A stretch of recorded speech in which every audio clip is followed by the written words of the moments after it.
자, 우리 국세징수법 들어가겠습니다. 우리 시험에, 세무사 시험에 1차 시험이요. 국세기본법하고 징수법이 많이 나오면 9개까지 나옵니다. 이게 많이 나오면 9개까지 나와요. 그러니까 기본법이 보통 5개. 그 다음에 징수법이 많이 나오면 4개 나오고요. 적게 나오면 3개가 나와요. 최소 3개, 최대 4개. 근데 이제 9개가 어떤 세목하고 문항수가 같냐. 소득세하고는 소득세는 보통 9개 나오고요. 법인세도 9개. 많이 나오면 10개 나와요. 그러니까 거의 법인세랑 같은 문항수가 국세기본법하고 국세징수법입니다. 이 부분은 점수 따시는데 조금 더 도움이 되셨으면 좋겠고요. 자, 803페이지 보실게요. 자, 우리 국세징수법입니다. 국세징수법, 그러니까 우리가 그 조세 법률주의를 이루는 큰 두 바퀴는 첫 번째는 부가의 법정주의예요. 그러니까 과세 요건을 국세기본법이나 개별세법에 정해놓고 거기에 법에 정한 절차에 따라서 세금을 부과해야 된다.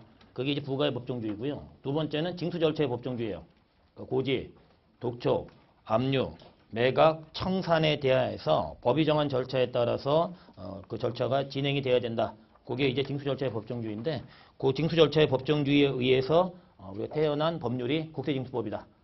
자, 이제 그렇게 보시면 되는데, 자, 이제 국세징수법.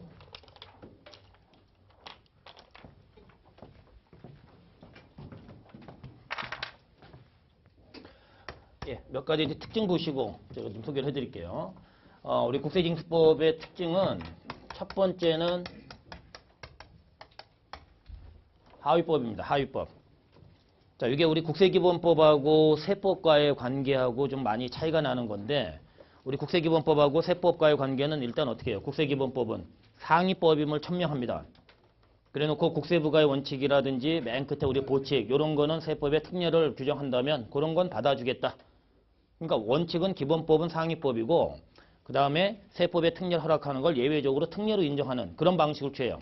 그런데 국세징수법은 시작할 때부터 징수법은 하위법임을 선포하고 시작합니다. 즉 국세징수법에서 규정된 거랑 다른 법률에서 다른 얘기를 규정하면 그 법률이 정하는 바에 따른다 이렇게 돼 있어요. 이게 그러니까 지금 국세징수법은 국기법이나 세법에 밀린다.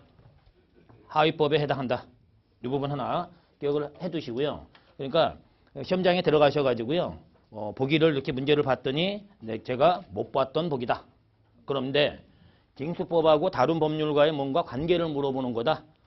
그러면 징수법을 적용하는 형태로 출제된 건 99.99% 틀린 얘기입니다. 이게 자 국세징수법에 징수유예라는 규정이 있어요. 그게 이제 우리가 고지독촉을 밀어주는 걸 징수유예라고 하거든요. 근데 국제조세조정에 관한 법률에 또 징수유예 규정이 있어요. 그럼 어느 법률 규정 쓰겠습니까? 국조법 규정 쓴다는 거죠. 그런 식으로 찾아내시면 돼요. 다 꼼꼼하게 법률 이름이나 이런 걸 외울 수가 없잖아요. 그렇죠? 그러니까 국조법은 세법이고 국징법과 다르다면 세법 규정 쓴다. 그렇게 이제 보시고요. 하위법임을 기억하시고요. 두 번째는 우리가 이제 적용 대상이에요. 이 적용 대상인데 이 국세징수법 적용 대상에 우리 내국인만 적용되는 게 아니고요. 외국인도 적용 대상이다. 왜냐하면 비거주자나 외국법인 우리가 이제 사람은 둘로 나누죠. 자연적으로 인격이 부여되어 있는 자연인하고요. 법에 의해서 인격이 부여된 법인하고 그렇죠. 그래서 이제 자연인하고 법인으로 분류하는 방법도 있지만 내국인으로 이렇게 외국인으로 분류하는 이런 방법도 있죠. 그런데 지금 외국인도 대한민국에서 만약에 얘가 외국법인이면 어떻게 해요? 국내 원천 소득에 대해서 납세무지점. 얘가 비거주자면요. 역시 국내 원천 소득에 대해서 납세무지점. 따라서 국세징수법의 적용 대상이라는 거예요. 그러니까 내국인에만 적용되는 게 아니라 외국인에도 적용된다. 즉 속인주의 방식을 쓰는 게 아니라 속지주의 방식을 쓴다는 거죠. 이게 그러니까 외국인은 적용 대상에서 제외된다. 이렇게 나오면 틀린 걸로 찾으시면 돼요. 외국인도 국세징수법에 적용을 받는다. 물론 대한민국 국세에 대한 세금을 납부할 의무가 있어야 되겠죠. 너네 나라 거 가지고 우리가 뭐라고 하면 안 되고 이게 자, 그 다음에 우리가 세 번째는 이 적용 대상의 내국인과 외국인에 대해서 한꺼번에 우리가 뭐라고 우리가 표현을 하면 되냐면 납세자를 대상으로 한다. 이렇게 보시면 돼요. 납세자를 대상으로 한다. 즉 우리 국세기본법 용어 정의할 때 어떻게 했어요? 납세자는 수학적인 방식을 빌려서 표현을 하면 뭐 더하기 뭡니까? 징수납부의무자 더하기 납세의무자예요. 그 징수납부의무자가 원천징수의무자랑 대리납부의무자로 구성되어 있는 거예요. 돈 주면서 떼는 거 아니에요. 이게 그러니까 결국은 지금 납세자라는 개념을 가장 크게 쓴단 말이에요. 우리 세법이. 그렇죠? 그러니까 납세자에 대해서 적용하는 걸로 되어 있기 때문에 만약에 2차 납세의무자라든지 보증인이라든지 이런 자에 대해서 뭐 이런 세액에 대해서는 적용되지 않는다. 99.99% 틀린 거예요. 자, 그런 걸 다 포함해서 적용이 되는 거다. 그런 걸 다 포함해서 적용이 되는 거다. 단 하나 조심하실 거는 원천징수 의무자가 납세 의무자로부터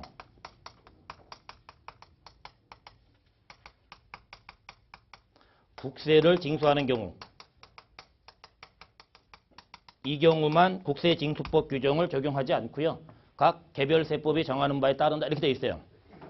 이 부분은 뭐 맞는 것 같아요. 왜냐하면 여기 이제 돈 주면서 세금 떼는 아이파예요. 원천징수 의무자라는 얘기죠. 그렇죠? 자, 그런데 아이파의 직원 홍길동 씨예요. 자, 이 아이파의 직원 홍길동 씨인데 이렇게 돈 주면서 떼가지고 어떻게 해요? 국가에 세액을 넣어주는 게 원천이죠. 그렇죠? 그래서 아이파가 원천징수 의무자고요. 홍길동이가 납세 의무자죠. 그렇죠? 이게 이제 원천세 갖다 넣어주는 거예요. 근데 원천징수라는 건 우리가 돈 주면서 떼는 거죠. 그런데 어떻게 돈 주면서 떼는데 쟤한테 돈 고지서가 날라가 갖고 돈 안 내면 다시 독촉장을 날리고 그러면 독촉장상에 나쁘게 한까지 안 갖고 오면 또 어떻게 제 물건 집어오고 압류죠. 물건 집어오는 게. 그리고 내다 팔고. 이건 안 된다는 거예요. 그럼 어떻게 할 거냐? 원천징수의무자가 납세의무자로부터 국세를 징수할 때는 국세징수법 규정을 쓰는 게 아니고 이제 각 개별세법, 즉 법인세, 소득세법 규정 쓰라는 거예요. 그래서 법인세, 소득세 뭐라고 규정되어 있어요? 이게 미지급 소득세가 면제되는 거라든지 법인세가 면제되는 거면 원천징수하지 말고. 그런데 우리가 그런 게 아니라면 일단은 얘가 세금을 냈다면 어떻게 하기로 했어요? 나중에 줄 때 원천징수하지 말고. 그리고 얘가 세금을 냈는데 얘가 또 원천징수하면 얘 더블과세죠? 그렇잖아요. 그러니까 얘가 착한 납세의무자죠. 이게 그러니까 본인이 원천징수는 안 됐지만 본인이 과세 대상 소득임을 알고 세금 신고했다면 그럼 너는 나중에 돈 주면서 세금만 떼고 그러면 안 되죠? 다 돈만 줘야죠. 그럼 얘 원천징수 의무 이행했어요? 안 했어요? 안 했으니까 가산세를 두드러 맞는 거예요. 원천징수 불성실 가산세 때린다. 지금 이렇게 돼 있어요. 즉 법인세나 소득세법이 규정하는 방법으로 따라가지 국세징수법 규정에 의해서 적용하지 않는다. 이거 하나만 조심하시면 되고요. 자, 징수법은 하위법이고요. 적용 대상인 외국인이 포함되고요. 그 다음에 2차나 물적이나 보증인 이런 자들 다 포함이 되는 거고요. 다만 원천징수의무자가 납세의무자로부터 국세징수할 때, 즉 돈 주면서 뛸 때 이때는 고지독촉 체납처분의 절차를 취하지는 않는다. 지금 그렇게 보시고요. 자, 세 번째요. 체납액이라고 우리가 표현을 해요. 자, 우리 국세기본법상의 용어 정의 공부하셨어요. 납세자 했고요. 납세의무자 했고요. 과세 우리가 표준했고요. 그죠? 그 다음에 가산세 했고요. 가산금 했고요. 그거는 국세기본법 용어를 쓰겠대요. 징수법에서. 그러면 국세기본법에서 살펴보지 않은 용어가 뭐가 있느냐? 체납액, 체납자라는 용어는 국세징수법에서 용어를 정의를 해요. 체납자, 체납액. 근데 용어를 제가 소개해 드렸어요.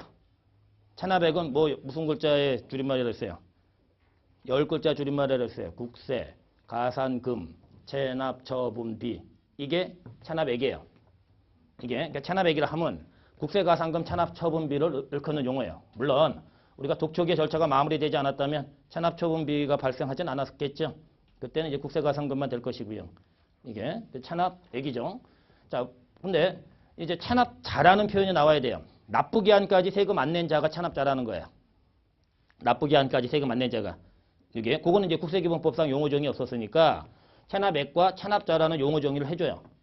자, 그런데 그 용어 정의는 뭐 간단한 거니까 용어 정의가 시험에 나올 것 같지는 않고 지금까지 나온 적도 없고 이게 기본법 용어가 나오지 징수법 용어는 안 나와요. 그런데 체납액에 뭐가 시험에 등장하냐면 징수순이에요. 체납액 안에도 징수 순서가 있다. 체납액 안에도 징수 순서가 있는데 그 부분은 시험에 잘 나오니까 기억을 좀 하실 필요가 있고요. 첫 번째는 집행비용 우선의 원칙이에요. 그러면 국세가산금 체납 처분비 중에 1순위는 집행비용인 체납 처분비가 된다는 거죠. 그렇죠? 공익비용, 집행비용 우선의 원칙이죠. 자, 체납 처분비가 1순위고요. 이제 2순위가 국세냐 가산금이냐 이 문제예요. 2순위가 이제 국세냐 가산금이냐 이 문제인데 제가 시험 볼 때는 2순위가 가산금이었습니다.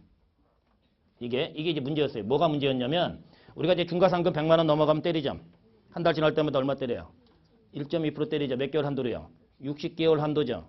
그렇죠? 자, 그런데 이제 문제는 3천만 원을 과세관청이 걷었어요. 3천만 원을 과세관청이 걷었는데 체납처분비 1,000만 원이고요. 이제 2천만 원을 가산금이 있는데 가산금으로 순서를 2순위로 해서 챙긴 거로 보는 거예요. 그러면 국세 챙긴 돈 있어요, 없어요?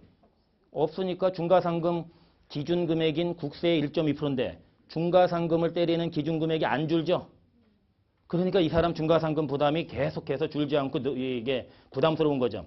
그런데 체납처분비 1,000만 원 2순위 국세에 버리면 이제 어떻게 해요? 국세 중에 2천만 원이 이제 줄어드니까 중과상금을 때릴 수 있는 금액 자체가 작아지죠. 아, 그게 낫겠다. 아무리 체납을 한 사람이라도 이 부담이 좀 큰 건 좀 문제 있다 해서 2순위를 국세로 정합니다. 2순위를 국세로 정해요. 그 다음에 3순위가 가산금이다. 3순위가 가산금이다. 자, 체납처분비, 국세, 가산금 이런 순서로 걷습니다. 자, 근데 이거는 어디에도 그대로 적용이 되는 거냐면 국세기본법에 국세우선 순서 정할 때 있죠? 그것도 그대로 정하시면 돼요. 지금까지 우리 1차 시험엔 그렇게까지 안 나왔는데 만약에 세무사가 거둘 수 있는 소득세가 얼마냐? 이렇게 물어보면 가산금보다 앞에 놓으세요. 얘야 1순위고 집행비용은 1순위니까 지금까지는 국세 가산금 얼마게? 이렇게 물어봤는데 이제 소득세 얼마게? 이렇게 물어보면 소득세하고 가산금을 구별해서 주면 소득세를 앞에다 놓으시라고요. 소득세를. 자, 국세, 가산금입니다. 가산세는 왜 빠져 있나요? 걔는 국세니까. 그렇죠? 가산세는 왜 없나요? 이렇게 물어보시면 또 가슴 아픈 거예요. 이거. 자, 이 안에 들어가 있는 거예요. 그죠? 자, 체납액의 징수순인데 이 참고로 말씀을 드리면 이게 기본 통칙에 이제 어떤 얘기가 있냐면 국세는 여러 가지 세목으로 구성이 되어 있어요. 그런데 이 안에도 순서를 좀 정해놓겠다. 그건 이제 참고하세요. 이거는 반드시 기억을 하시고 목적세를 먼저 걷겠대요. 그리고 보통세를 걷겠다. 목적세를 먼저 걷고요. 보통세를 나중에 걷겠대요. 그러니까 목적세라고 하는 건 뭐냐면요. 세금을 걷어서 사용되는 목적이 정해져 있는 세금이에요. 이게 교육세 같은 겁니다. 교육세는 교육세란 타이틀로 세금을 걷으면 교육사업에 써야 돼요. 선생님들 월급 준다든지 학교 건물 짓는다든지 뭐 이런 거 해야 돼요.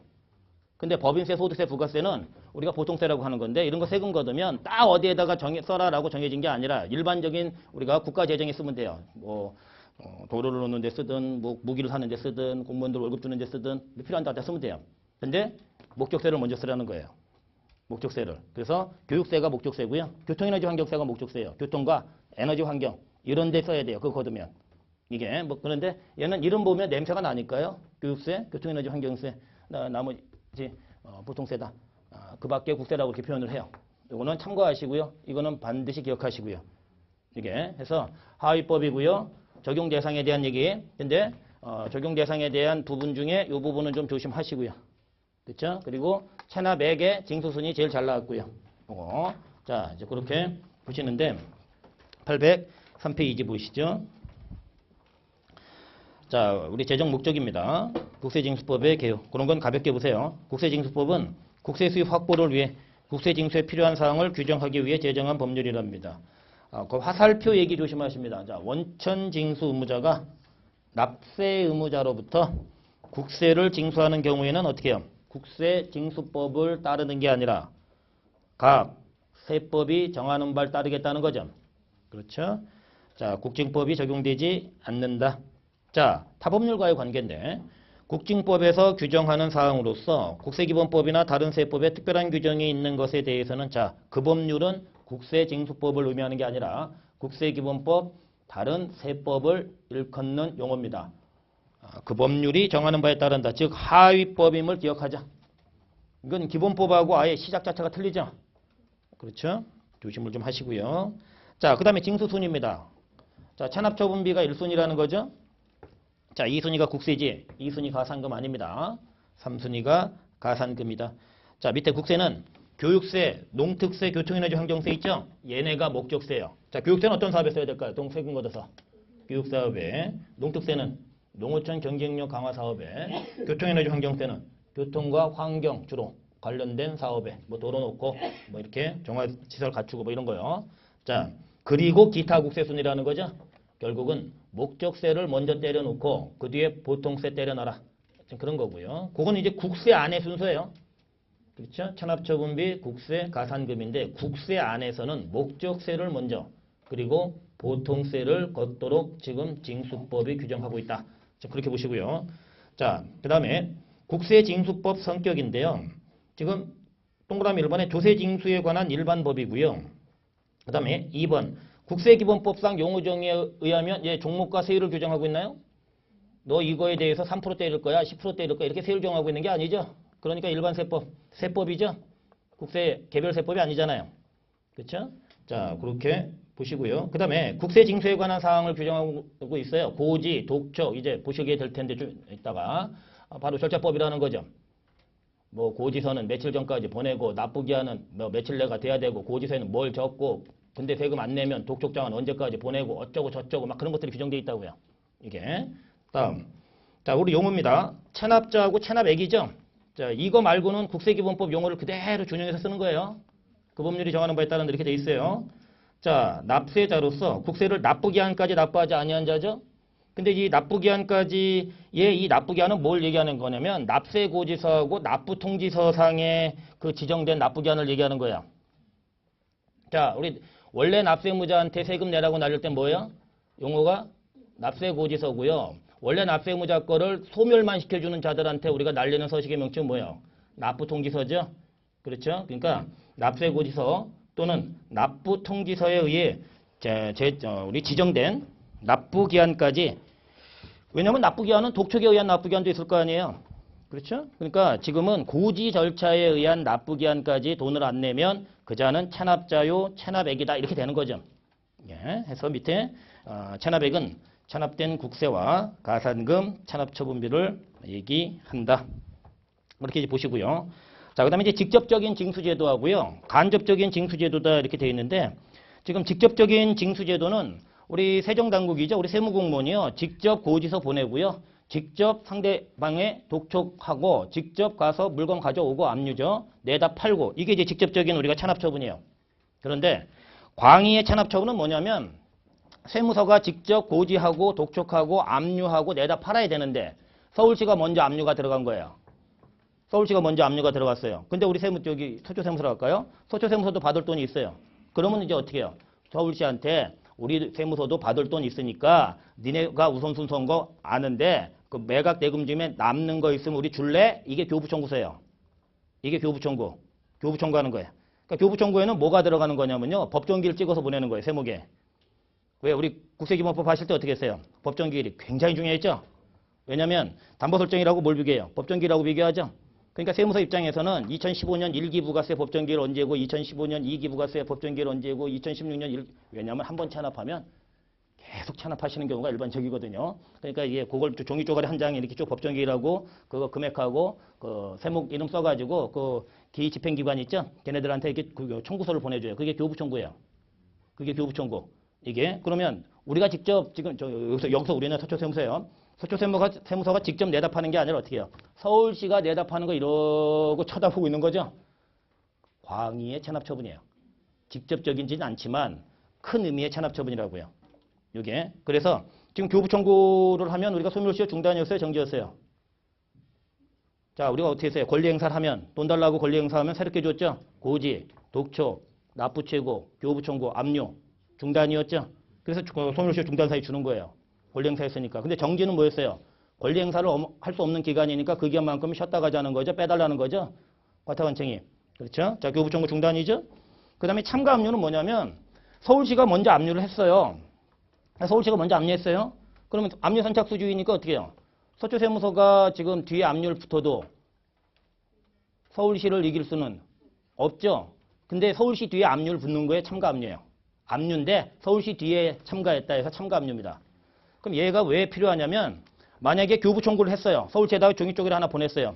근데 서울시가 우리가 안 팔란다 하고 그거 깨면 어떻게 해요? 선행압류. 그럼 교부 청구 효력은 날아가요.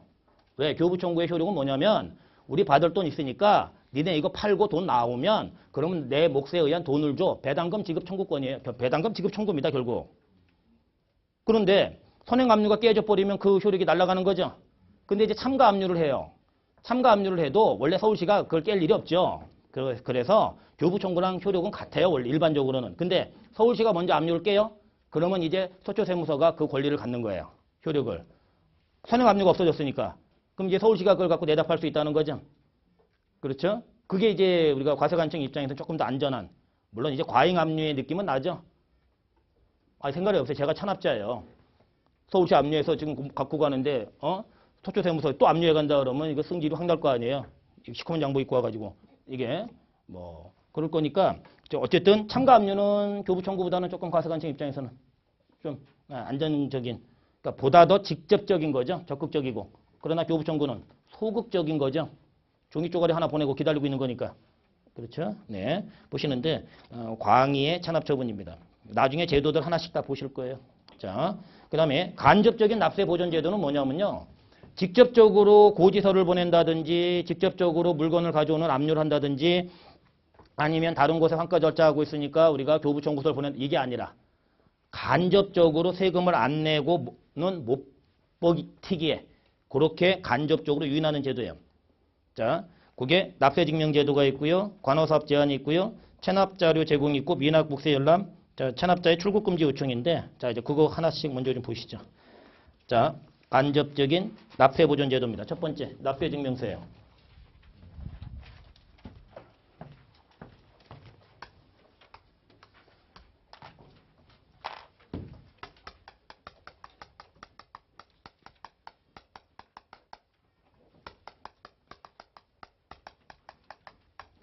자, 납세 증명이에요. 근데 뭘 증명을 하느냐? 이 증명은 체납액이 없음을 증명하는 거예요.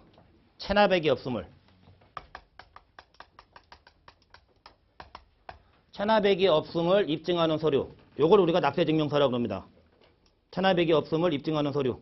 요걸 우리가 납세증명서라고 그래요.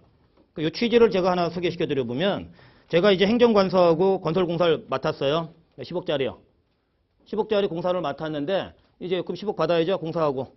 그죠? 근데 제가 체납한 거 있으면 어떻게 해요? 10억. 그러면 페널티 주겠다는 거예요.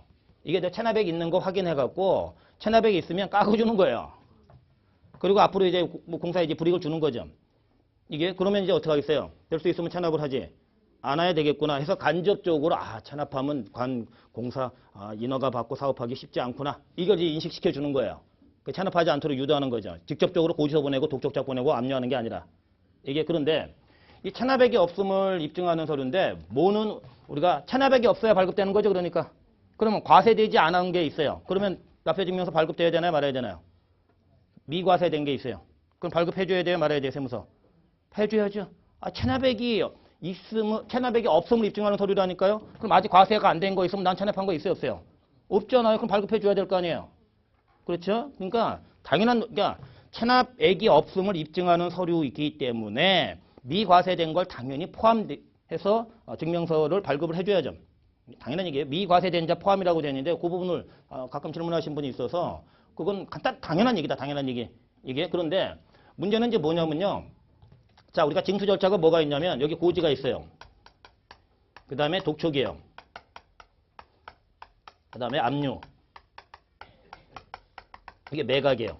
그리고 청산이죠. 청산은 뭐 그런 거 보다 하시고. 이게 국세징수법이 얘기하는 가장 중요한 징수 절차입니다. 고지서 날리고요. 독촉장 날리고요. 압류하고 내다 파는 거죠. 세금 챙기려고. 그런데 우리가 용어 정의할 때 어떻게 했어요? 어디부터 찬합처분이에요? 압류부터죠? 그렇죠? 그래서 이게 자력집행권이 개입되는 이 시점을 우리가 뭐라고 표현하느냐? 이게 자력집행 찬합처분이다. 이렇게 표현을 했어요. 그러면 자력집행이 개입되지 않는 이 시점을 우리가 임의적 징수 절차다. 이렇게 표현하는 거예요. 임의적 징수 절차. 근데 얘는 강제적 징수 절차, 찬합처분 절차. 그래서 이 과정에 들어간 돈 찬합처분비 이렇게 표현했다는 거죠. 이게 그러면 문제는 고지독촉을 지금 밀어주는 겁니다. 자 보세요. 제가 이게 지금 1기 부가세 우리 언제까지 신고해야 돼요? 확정신고예요. 지금 4월달이면 7월 20일까지 신고해야 되는데 6월달에 천재지변 두드러 맞았어요. 단군 이래 최대 태풍이래요. 그러면 기한 연장 신청하면 되죠. 7월 25일 뒤로 밀어주세요 하면 되잖아요. 근데 이때까지 제가 세금 신고를 안 했는데 7월 26일 날 단군 이래 최대 천재지변을 두드러 맞았어요. 그럼 어떻게 해요? 고지 절차 들어가야죠. 과세관청. 그걸 밀어달라고 요청하는 게 바로 징수유예요. 이게 그러니까 기한 연장은 기본법상 제도고요. 7월 25일을 뒤로 밀어달라는 거예요. 그 신고 납부기한 몇 개월까지 연장 가능해요? 9달까지 가능하죠. 신고 납부는 9개월 이내고 나머지 3개월 이내잖아요. 그리고 한 달 이내에서 연장 가능하죠. 이게 그러니까 지금 이 고지 독촉을 밀어주는 제도를 징수유예라 그래요. 이건 오늘 보시게 될 거예요. 징수유예 제도. 자, 고지 독촉을 밀어주는 제도를 뭐라 그런다고요? 아, 그렇지 않아요. 천재지변을 뭐 7월 24일, 7월 20일 전에만 두드러 맞아라. 그 내 맘대로 되나 이게? 아, 그렇잖아요. 그러니까 지금 신고기한이나 납부기한 지나고 나서도 뭔가 지금 내가 어려운 일을 당했다면 저쪽이 저한테 완화시켜줄 필요도 있죠. 왜냐하면 사회가 세상이 사람을 재기할 수 있게 하고 일어설 수 있게 해줘야 돼요. 앉아있으면.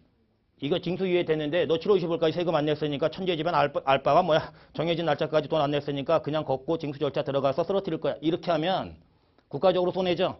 왜냐하면 이 사람이 정상화되면 앞으로 계속해서 부가가치세하고 정상화되면 롱텀으로 놓고 보면 세금을 더 낼 텐데 지금 잡아뜨리면 어떻게 해요?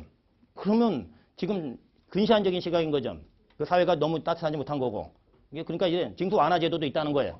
그러면 징수유예는 징수죠? 그렇죠? 그럼 기한 연장은 신고 납부는 몇 달까지 해준다고요? 그러니까 얘는 징수니까 돈 걷는 거 아니에요? 9달까지 해줘요. 연장을. 이게 그러면 자 9달 징수유예 해줬어요. 고지독촉을. 소멸시효 중단의 정지예요. 지금 돈 달라고 권리 행사했어요? 아니면 이 기간 9달은 빼줘야 돼요. 시효 계산할 때. 정지죠? 그래서 우리가 징수유예가 소멸시효 정지로 기본법 하실 때 하신 거예요. 이게. 그런데 압류 매각을 하는 절차를 뭐라고요? 찬합처분이죠? 이걸 밀어주는 걸 찬합처분 유예라 그래요. 압류 매각을 밀어주는 걸 뭐라 한다고요? 찬합처분 유예.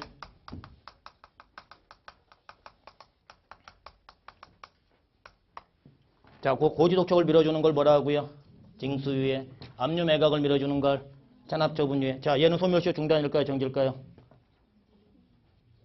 정지죠. 이 기간, 이게 뭘 권리 행사를 뭘 했어요? 압류 나중에 해줄게. 이게 미룬 건데. 그러니까 그 기간 빼줘야죠.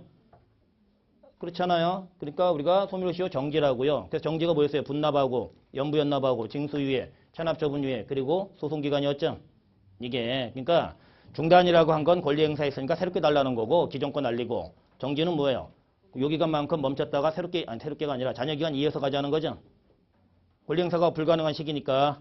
그렇죠? 자, 그런 건데, 지금 그 얘기를 왜 기본법 얘기를 다시 하느냐? 이게 징수법 제도이기 때문에 그래요. 징수 완화 제도죠? 징수 완화 제도인데, 지금 제가 말씀드리고 싶은 거는 여기서 이 얘기가 왜 나오냐면 용어를 아셔야 되니까 이 말씀을 먼저 소개해 드린 거고. 그러면, 자, 지금 고지서상의 납부기한 지나면서 체납자묘, 체납액이라고 했죠? 방금 용어 정의에서 했죠? 근데 지금 독촉장상의 납부기한 경과 전까지 할 수 있는 게 징수유예죠, 과세관청이. 그렇잖아요. 독촉장상의 납부기한이 지나면 어떻게 해요? 그때부터는 찬합처분 절차니까 그때는 찬합처분 유예 제도로 넘어가는 거죠. 그렇죠? 그러면 지금 제가 고지서상의 납부기한이 지났어요. 체납자예요? 아니에요? 체납자죠? 세무사 갔어요. 증명서 발급해 주세요. 이렇게 체납액이 없음을 입증해 주세요. 라고 했더니 과세관청이 세무서가 안 된대요. 징수유예 9달 해줘놓고. 미친 거죠? 어떻게 해야 돼요? 징수유예나 찬합처분 유예는 자기네들이 유예해줬으면 어떻게 해요? 빼고 따져야죠. 자, 이 기간이에요. 이 기간에 가서 제가 증명서 발급해 주세요 했어요. 그랬더니 세무서에서 당신 이때 체납한 거 있으니까 증명서 발급을 왜 해줬어요? 유예를. 체납처분 유예를. 그러니까 지금 이 체납액에는 뭘 빼야 돼요?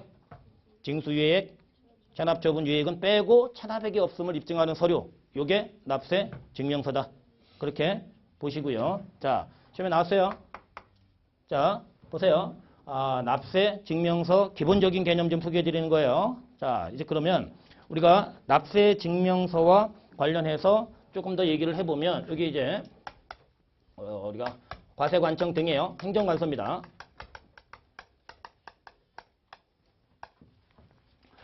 자, 이제 과세관청이고요. 여기 우리가 계약자예요.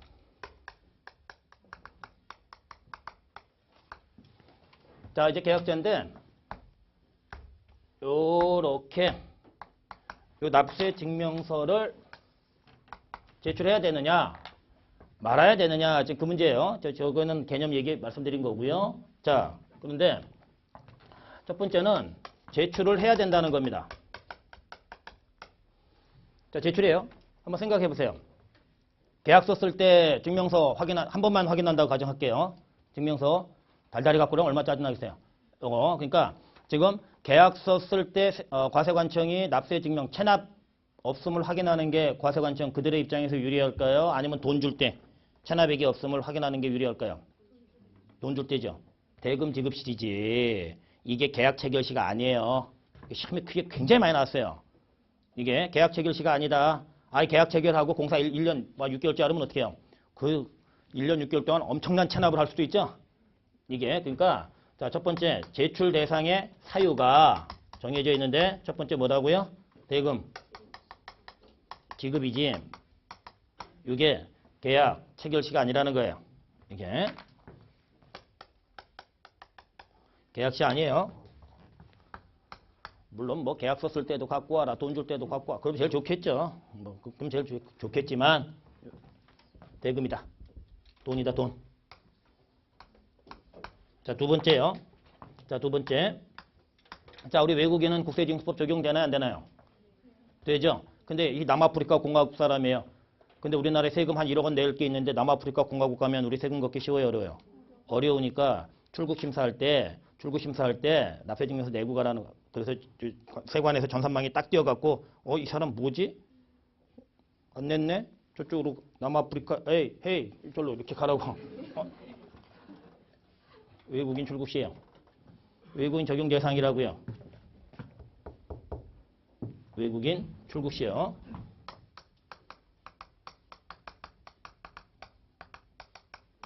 표현을 비거주자 외국법인이라고 안 쓰고 있어요. 지금 징수법이.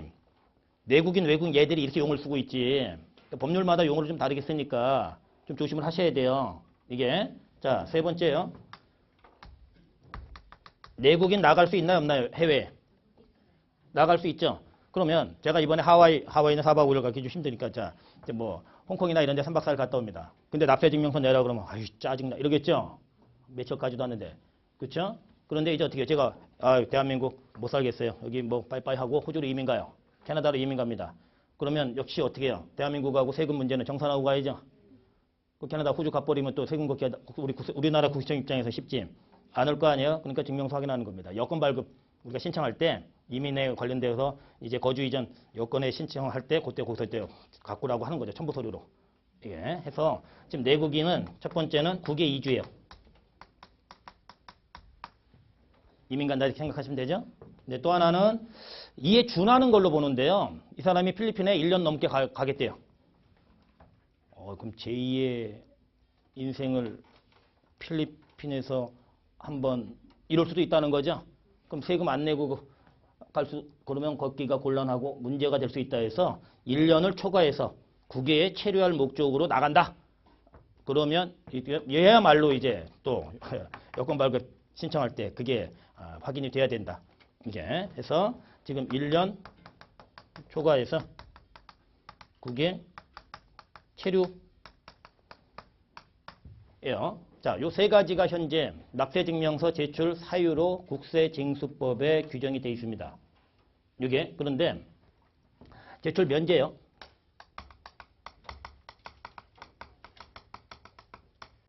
자, 이제 제출 면제인데 이 제출 면제는 우리가 좀 조심하셔야 되는 게 자, 생각을 해보세요. 행정관서가 돈을 받을 수도 있나요, 없나요? 있죠? 아니 국가가 돈을 받을 수도 있고 서울시가 돈을 받을 수도 있고 경기도가 돈을 받을 수도 있고 또는 어떻게 해요? 지금 강남세무서가 돈을 받을 수도 있죠. 그렇잖아요.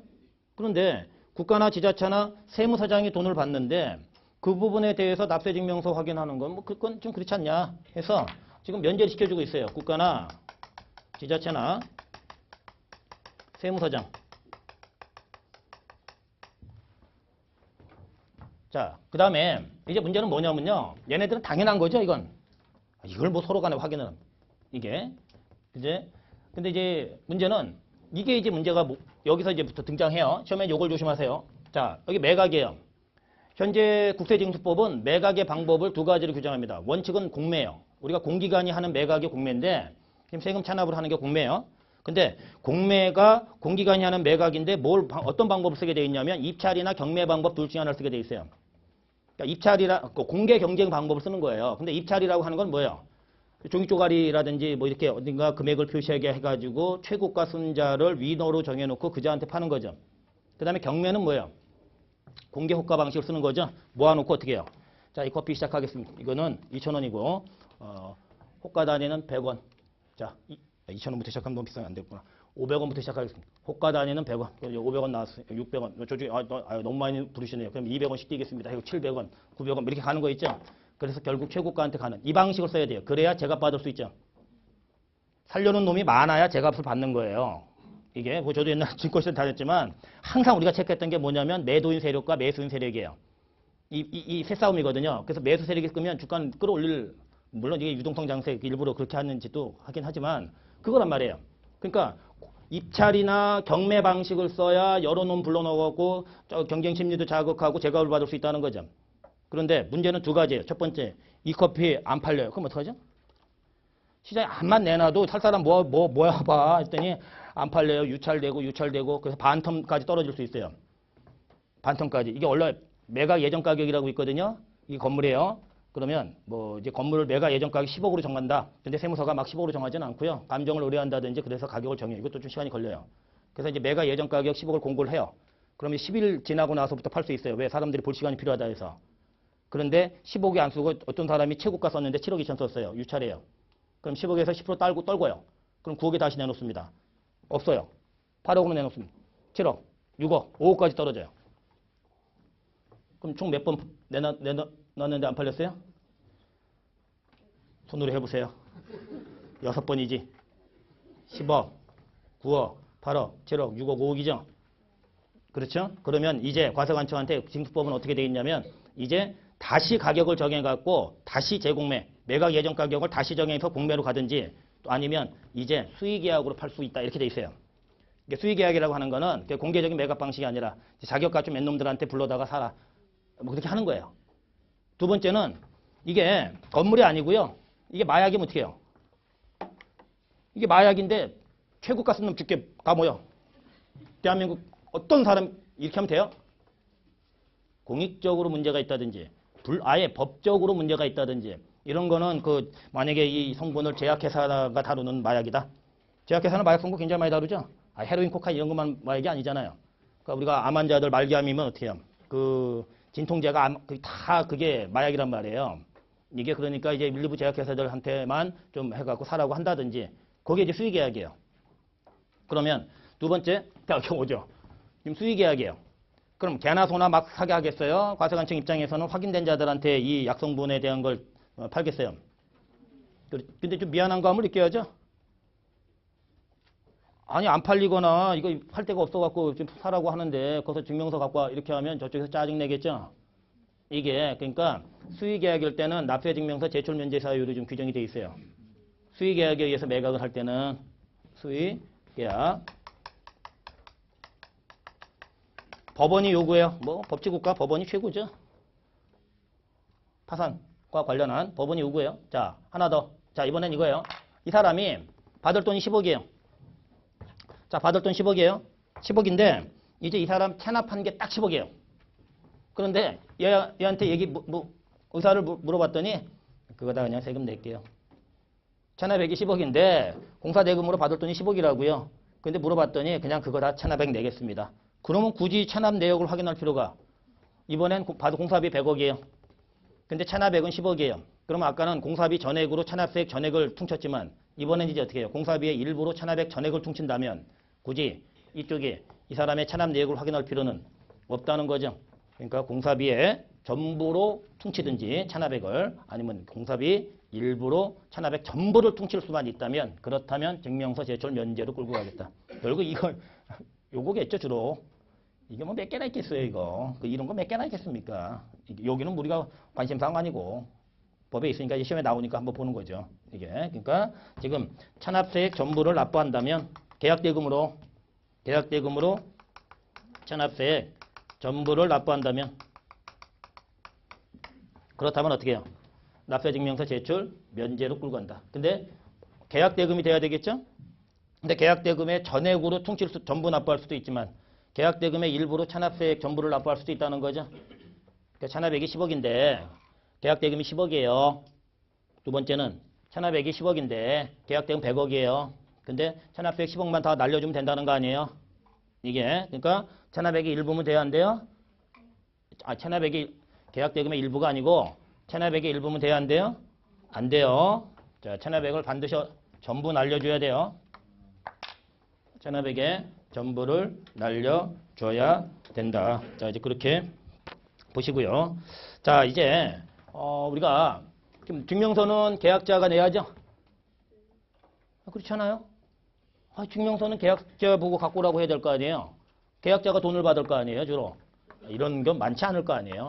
그렇죠? 그러면 이제 문제는 계약자 이외의 자예요. 계약자 이외의 자가 제출해야 되는 경우가 있다. 계약자 이외의 자가 제출해야 되는 경우입니다. 납세증명서예요. 첫 번째는 채권 양도예요. 자, 이 계약자가 홍길동이에요. 그런데 과세관청에 이제 우리가 10억짜리에 대한 거예요. 그런데 홍길동이가 받을 돈이니까 채권이죠. 근데 이거를 임꺽정이한테 판다는 거예요. 그러니까 기본적으로 우리 경제활동을 할 때 채권은 사고 팔죠. 그게 원칙이잖아요. 그렇잖아요. 그러니까 우리가 국세기본법 할 때도 어떻게 국세환급금도 팔 수 있게 해줬어요. 다만 행정처리가 너무 완결됐는데 와갖고 그러면 이제 번거로울 수 있으니까 통지서 날리기 전까지만 와서 문서로 신청하라고 돼 있었죠. 그렇죠? 근데 이 부분도 받을 돈이다 보니까 팔 수 있다는 거예요. 이 부분은 받을 돈도 이게 그런데 채권을 양도하면 홍길동이가 임꺽정이한테 판 거예요. 이 10억 받을 돈에 대한 권리를. 그러면 우리가 국세환급금 할 때 어떻게 했어요? 환급금을 양도하면 퉁칠 때 어떻게 했어요? 충당할 때. 누구 거 먼저 1,500 퉁치고요. 양도인 거 퉁치고. 기억나시죠? 양수인 거 퉁치고. 그리고 남는 돈 줬죠? 여기도 마찬가지로. 땡 잡은 거죠, 국가는. 홍길동이 거 증명서 확인하고. 1,500 있는지. 임꺽정이 거 증명서 확인하고. 그리고 주는 거예요. 증명서 누구 내라? 채권 양도인 홍길동이 하고 이 채권 양수인 임꺽정 둘 다 내라. 이건 뭐 일관된 입법이에요. 과세관청 입장에서는 훨씬 유리하다 이렇게 보여지는 거죠. 이게 채권 양도인 채권 양수인 납세증명서를 지금 내게끔. 그러니까 임꺽정이는 계약자야 아니에요? 홍길동이가 계약자잖아요. 그렇죠? 임꺽정이는 지금 계약자가 아니죠. 이 채권을 산 거지. 근데 얘도 내라는 거예요 지금. 증명서. 납세증명서요. 자, 두 번째요. 이번에는 법원의 전부 명령입니다.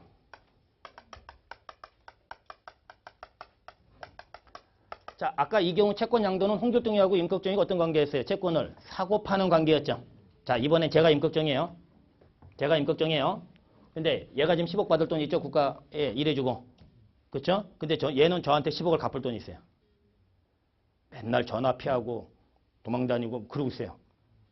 이게 저는 얘한테 10억이 받을 돈이 있다고요. 그러면 제가 여기 이 사람 집에 가서 물건 집어오면 되나 안 되나? 10억짜리.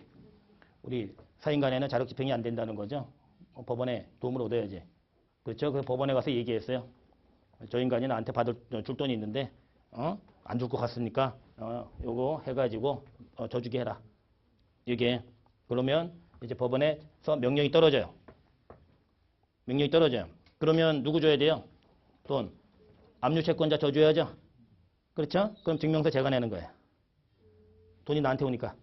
이게 자 압류 채권자 원래 계약서는 누구가 썼어요? 홍길동이죠? 그렇죠? 근데 압류채권자 임꺽정 제가 납세증명서 내야 된다고요. 무슨 얘기인지 아시겠죠? 자, 그 다음에 자 이제 세 번째는 하도급 대금을 수령하는 거예요. 그러면 수급사업자 원도급자가 없어져가지고 수급사업자가 이어서 진행을 했다. 그럼 수급사업자가 돈을 받을 것이고 수급사업자가 내라는 겁니다. 이게 자 그런 거예요. 그래서 계약자 이외의 자가 내는 경우가 이렇게 세 가지가 있다. 양도인, 양수인, 사고 팔았을 때고요. 그 다음에 전부명령은 압류, 채권자고 이 경우는 수급사업자다. 자 그런데 납세증명서가 우리가 뭐가 없음을 입증하는 서류라고요? 체납액이 없음을 입증하는 서류죠. 그 유효기간을 얼마를 줄 거냐 이 문제 이제. 납세증명서에 유효기간을 발급해서 찍어주거든요. 유효기간을 며칠로 할 거냐, 몇 달로 할 거냐, 몇 년으로 할 거냐. 지금 이 문제예요. 이 부분이 지금 이제 문제가 되는데 우리가 보세요. 자, 지금 보신각 종소리 땡땡땡 쳤어요. 자, 1월 시작되죠? 그럼 우리 1월 10일 날 12월 달 거 원천세 넣어줘야죠. 그렇죠? 국직한 것만 합니다. 뭐 짜잘한 지방세 이런 거 다 빼고. 자, 그러면 이제 1월 중순부터 우리가 어떻게 연말정산 사이트 열리죠? 간소화 서비스. 연말정산 준비하죠? 그리고 1월 25일까지 뭐 해야 돼요? 2기 부가세 확정 신고해야죠. 그렇잖아요? 직원들 급여 이런 거 다 무시하고. 그럼 이제 2월달 넘어가요. 그럼 2월 10일까지 또 뭐 해야 돼요?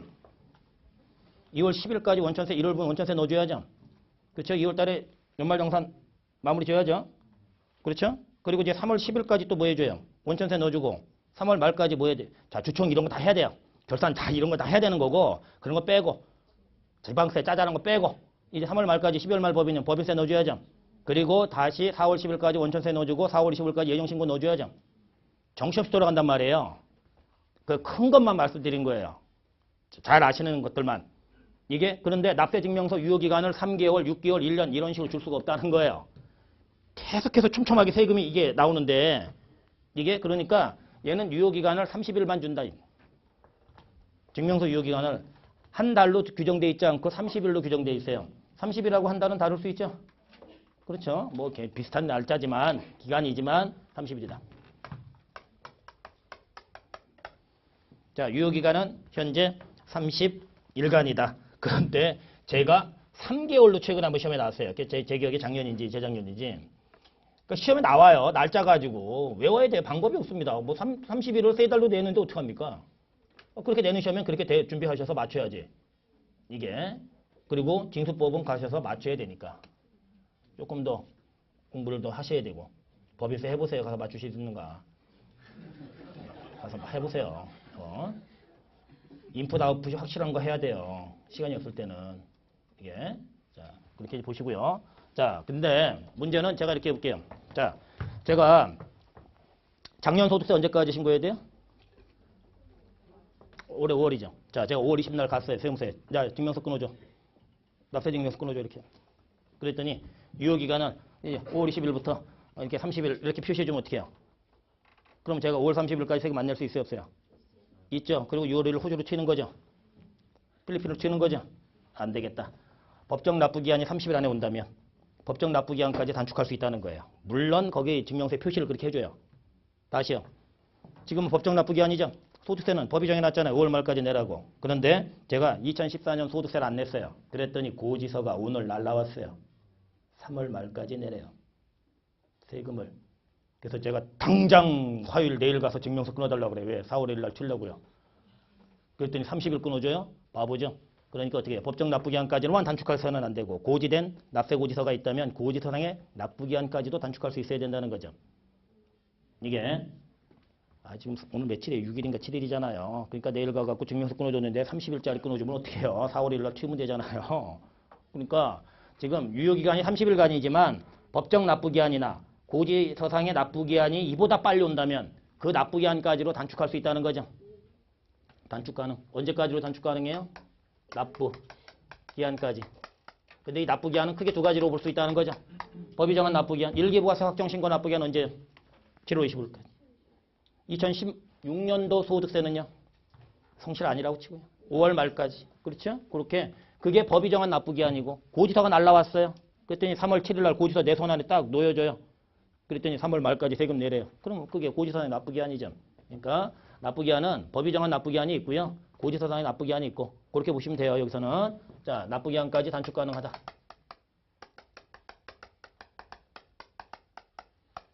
자, 요게 증명서 제출 제도예요. 이게 증명서 제출 제도예요. 지금 직접적으로 세무서에서 고지서 날리고 독촉장 날리는 방식이 아니죠. 체납 내역 확인하고 까고 주고 막 그런 걸 유도하는 거죠. 그렇죠? 자, 보시죠. 804페이지입니다. 납세 증명서 제출이에요.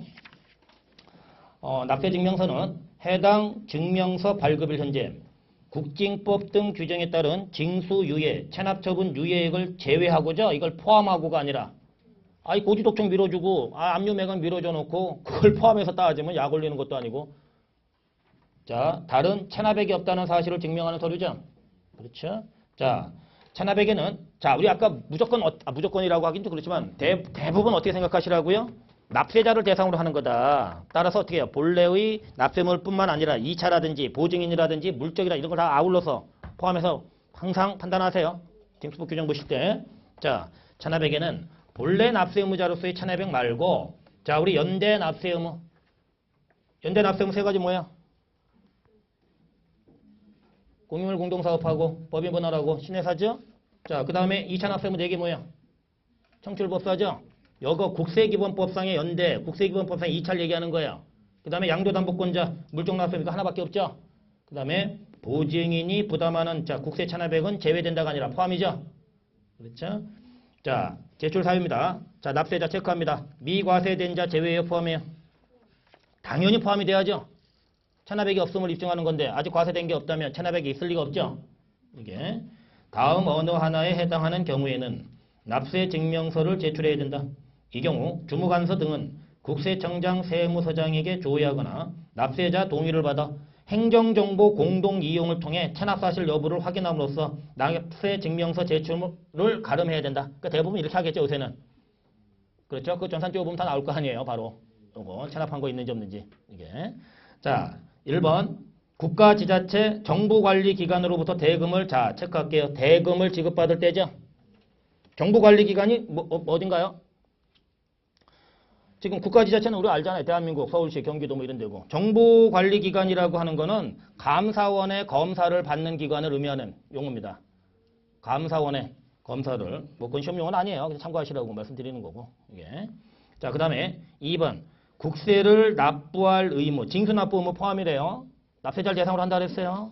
자, 외국인 출국이죠. 자, 3번이에요. 내국인 외국 이주 1년 초과 외국에 체류할 목적으로 외교부 장관에게 여권 신청할 때죠. 자, 제출 특례입니다. 대금을 지급받는 자가 원래의 계약자 외의자죠. 자, 다음 구분에 따라 증명서를 제출해야 해요. 자, 채권 양도는 아까 누구하고 누구였어요? 양도인하고 양수인이고요. 법원의 전부 명령일 땐 압류 채권자 그런데 표시하시는 거예요. 하도급 대금을 직접 받는다면 수급사업자죠. 자, 제출 면제입니다. 다음 중 어느 하나에 해당하면 납세증명서 제출하지 않아도 된다는 거죠. 자, 우리 동그라미 1번은 국가, 그 다음에 지자체, 그쵸? 국가를 당사자로 하는 계약에 관한 법률, 지자체를 당사자로 하는 계약의 법률인데, 수의계약이네요. 먼저 나온 게. 그쵸? 그 다음에, 2번이 국가지자체죠. 그 다음에, 우리 3번이, 네, 세무공무원이죠. 세무공무원, 우리 국세기본법상 용어 중에 보신 거 아니에요? 그렇죠? 국세청장, 지방청장, 세무서장님, 그 일선 공무원분들, 그리고 세관에서 국세에 관한 업무를 담당하는 그런 세관의 공무원들 그렇게 했었죠. 자, 이제 보셨고, 자, 그 다음에 4번은 이제 법원이 요청하는 거죠. 채무자 회생 및 파산에 관한 법률에 따른 파산 관제인이 납세증명서 발급받지 못해 원활한 파산 절차 진행이 곤란하다 인정돼서 자, 관할 파산 법원이 예외를 요청한 거죠. 자, 법원이 요청한 경우고요. 5번이 이제 계약대금 전액을 체납세액으로 납부하거나 아까 계약대금이 10억이었는데 체납세액 10억이어서 그거 깐. 자, 계약대금이 100억이었는데 그중에 일부 금액 10억으로 체납세액 전액을 납부하고자 이럴 땐 굳이 체납 내역을 확인할 필요는 없다. 이렇게 보고 있다. 보시고요. 자, 우리 발급 신청입니다. 납세 증명서 발급을 받고자 하는 자는요. 개인은 주소지, 사업장 소재지래요. 주소지. 사업장이고요. 자, 법인은 본점이에요. 사업장이 아니고요. 외국은 우리나라에 본점이 없으니까 국내 주사업장이 본점 역할을 하겠죠. 그렇죠? 지금 그렇게 보시고요. 자, 그 다음에 동그라미 2번 세무사장은 납세자로부터 증명서 발급 신청 받으면 사실화하고 확인하고 증명서 끊어주라는 거죠. 네. 자, 유효기간이 아까 우리 며칠이었죠? 예.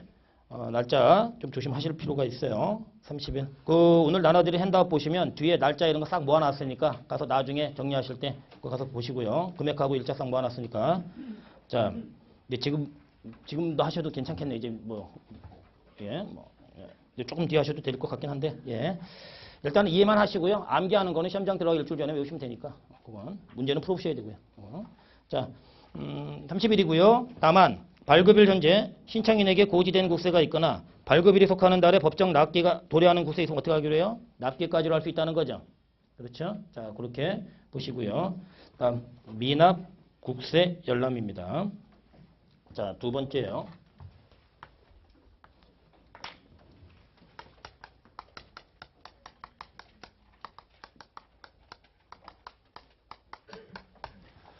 자, 미납 국세 열납입니다. 미납은 우리가 뭐예요? 내지 아는 거고요. 국세는 뭐 말 그대로 국세고, 열람은 뭐예요? 보는 제도죠? 보게 하는 거죠? 그게 미납 국세 열람 제도입니다. 이게 왜 납세 간접적인 보존 제도냐? 소개를 해드리면 이건 임차인 보호 제도예요.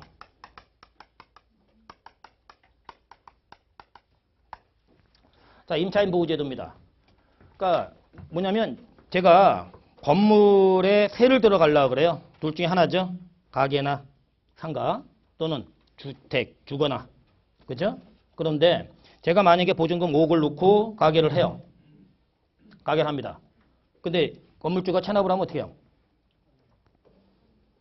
건물주가 체납을 하면 세무서하고 제가 싸워서 제가 이길 확률이 적죠. 그렇죠? 그러니까 이 사람 임대인이 체납한 게 있는 걸 임차인이 볼 수 있다면 임대차 계약하기 전에요. 그렇다면 그래서 그 체납 내역이 있는 거 확인이 된다면 다른 임대인을 찾아볼 수 있겠죠. 그렇죠?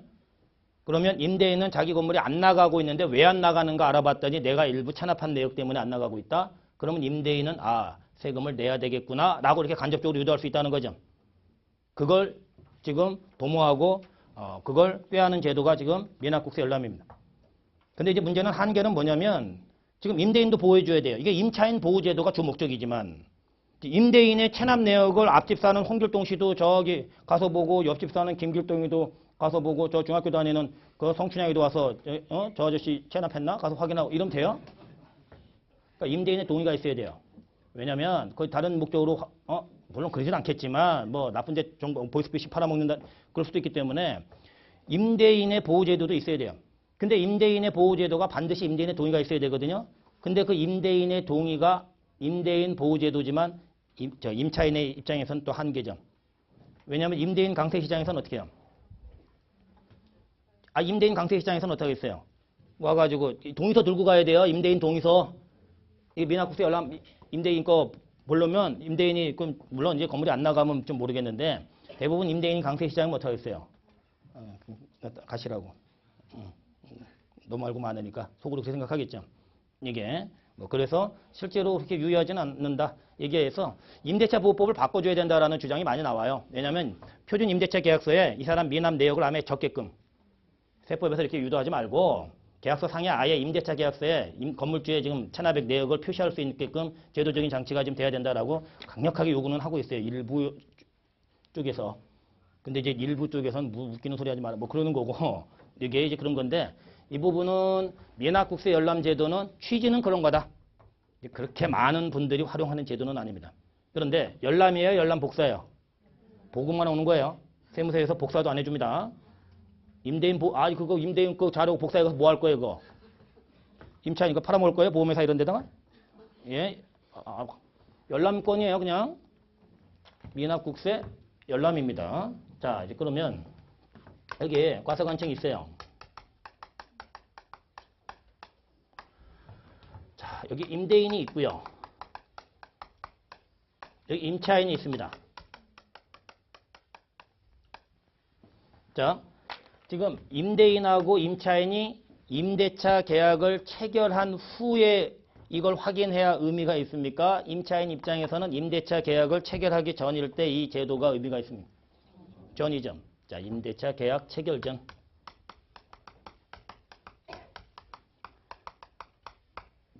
소잃고 외약간 고치면 뭐예요? 그렇죠? 미리미리 예방을 해야지. 자, 두 번째는 임차인을 보호하는 게 주 목적이지만 반드시 임대인도 보호하는 장치가 있어야 되기 때문에 임대인의 동의가 있어야 된다는 거죠. 임대인의 동의가 있어야 된다는 겁니다. 근데 이게 임대인 입장에서는 당연한 제도고요. 근데 임차인 입장에서는 좀 한계에 해당할 수 있는 부분이다. 그렇게 보여지고요. 자, 그런데 이제 임대인이 동의를 해주셨어요. 임대인 A라 하고요. 임차인 B라 할까요? 그러면 임대인이 가서 보여달라고 하는 게 아니죠. 누가 가서 보여달라고 하는 거예요? 임차인이 가서 보여달라고 하는 거예요. 이게 열람 신청을 하는 거죠. 그런데 관할세무서가 어디냐 이건. 어느 세무서를 지금 국세징수법은 관할로 규정하고 있느냐. 지금 그 문제예요. 자, 어디 가서 보여달라고 해야 되냐 이거예요 법적으로. 그러면 첫 번째 임차인 주소지 관할세무서장. 두 번째 임대인 주소인 관할세무서장. 세 번째 임차할 건물 소재지 관할세무서장. 삼지선다입니다. 우리 시험은 오지선다지만 셋 중에 하나에 어딜까요? 여기 소리가 막 나오죠. 예. 임차할 건물 소재지 관할세무서장입니다. 그래서 이 부분 나오면 많이 틀리세요. 임대인 주소지가 아니라 임차할 건물 소재지 관할세무서장이다. 가서 보여달라고 하는 데가 임차할 건물 소재지 관할세무서장이에요. 임차할 건물 소재지요.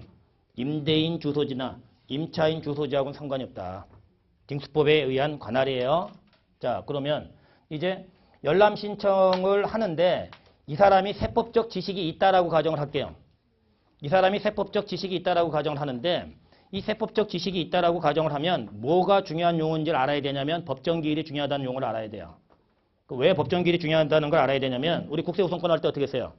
지금 소액보증금이 있으면 어떻게 해요? 몇 푼 되지도 않는 소액보증금이 있으면 걔는 무조건 집행비용을 빼고 2순위를 잡아줬죠.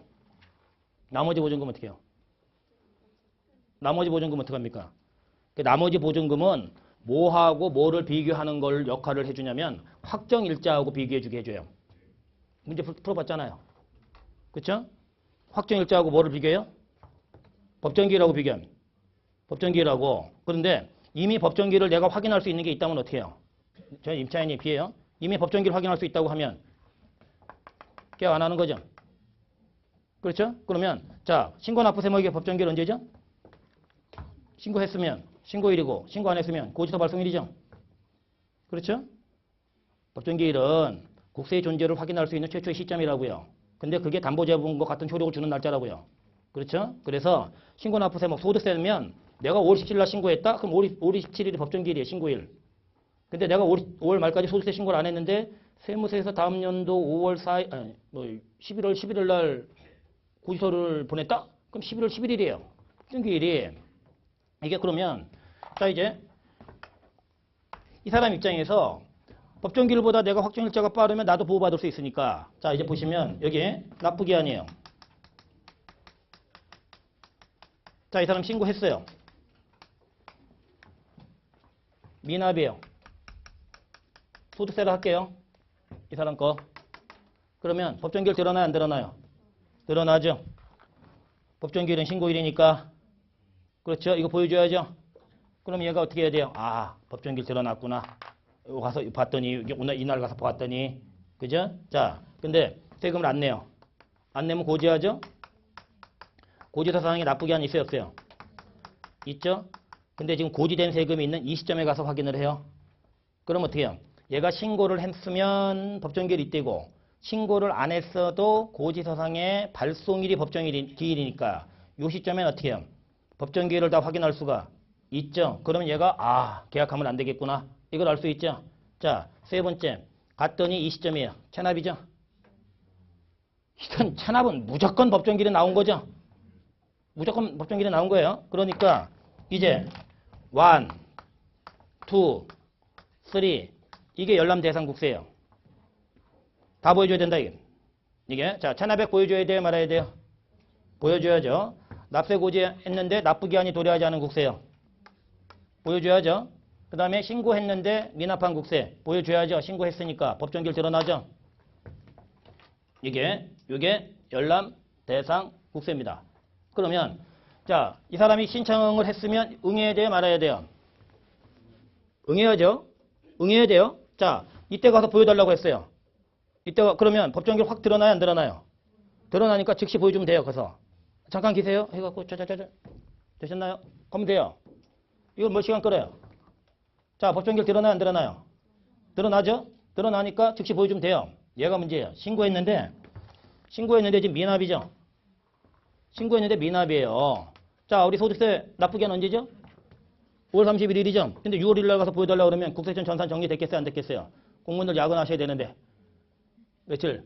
그거, 며칠 그 전산 증거 들어갔다고 그게 바로 정리가 되어 있는 게 아니잖아요. 그 작업 정리해야지. 그렇죠? 정리할 거 정리하고 해야 될 거 아니에요? 그러니까 이 시점엔 신고했는데 미납된 국세는 약간 시간을 달라는 겁니다. 행정관서도.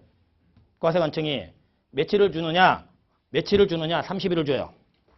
근데 소득세는 지금 우리 근로자분이 1600만이고요. 사업소득자가 지금 600만입니다.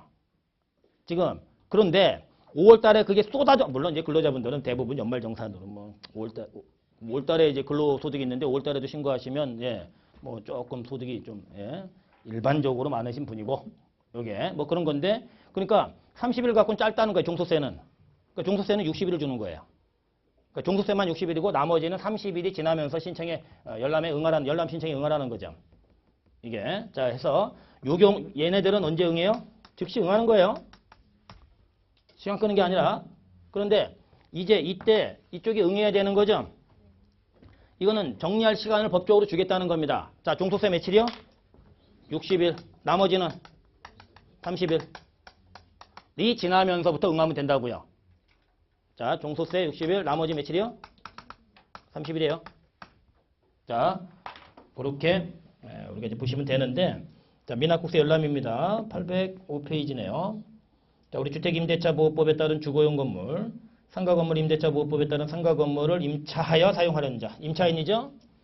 해당 건물에 대한 자 체크할게요. 임대차 계약하기 전이죠? 또 체크할게요. 반드시 임대인의 동의를 받아요. 임대인 동의와 상관없이 이렇게 나면 틀린 얘기예요. 임대인도 보호해드려야 됩니다. 자, 임대인이 납부하지 않은 국세 열람을 체크합니다. 임차할 건물 소재지 관할 세무서장이죠? 그렇죠? 임차할 건물 소재지 관할 세무서장에게 신청할 수 있습니다. 자, 임차인이 열람할 수 있는 국세는 다음의 국세로 한정한대요. 자, 1500 그게 요거죠. 자, 2번은 뭐예요? 고지서, 납세고지서, 납부통지서 날렸는데 아직 납기가 도래하지 않았다. 2번이죠, 여기. 자, 그 다음에 3번은요. 자, 신고기한까지 신고는 했는데 납부하지 않은 국세죠. 이 세 가지가 지금 다 법정기일을 확인할 수 있는 시점이다. 그렇게 보시고요. 자, 우리 열람 신청입니다.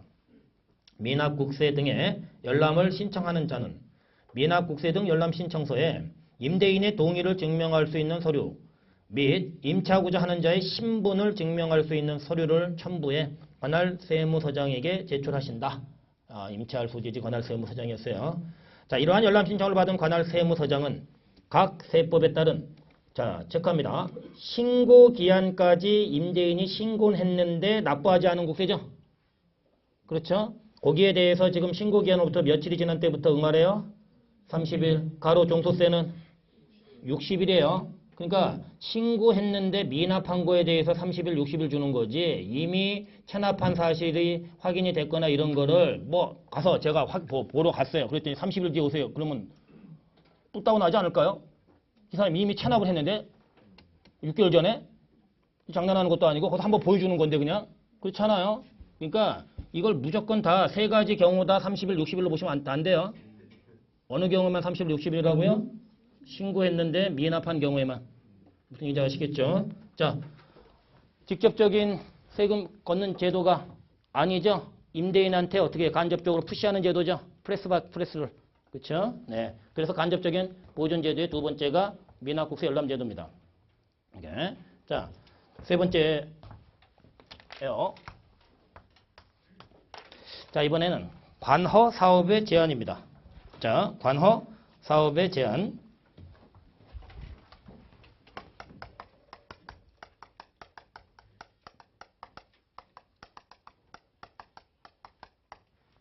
자, 관은 행정관을 뜻하는 거고요. 허는 허가죠. 허가의 지금 허예요. 그런데 관이 허가를 주는 것만 있는 게 아니라 어떻게 인가도 있고 면허도 있고 여러 가지 있죠. 그렇죠? 그래서 저기서 허는 그 인가, 허가, 우리가 면허 이런 거를 대표하는 용어로 쓴 거다. 그러면 관이 이제 그냥 허가를 할게요, 저는. 그런데 이제 인가, 면허 이런 거 다 포함하는 개념이에요. 자, 관이 허가 내는 사업의 제한을 지금 하게 하는 겁니다. 제가 지금 허가를 받아서 사업을 하고 있어요. 인가 받아서 사업하고 있습니다. 제가 아니면 면허에 의해서 사업을 진행하고 있어요. 근데 그거 정지 취소해버리면 어떻게 해요? 특히 정지도 아니고 취소하면 어떻게 해요? 이건 뭐 제 생계가 그냥 끝난 거죠.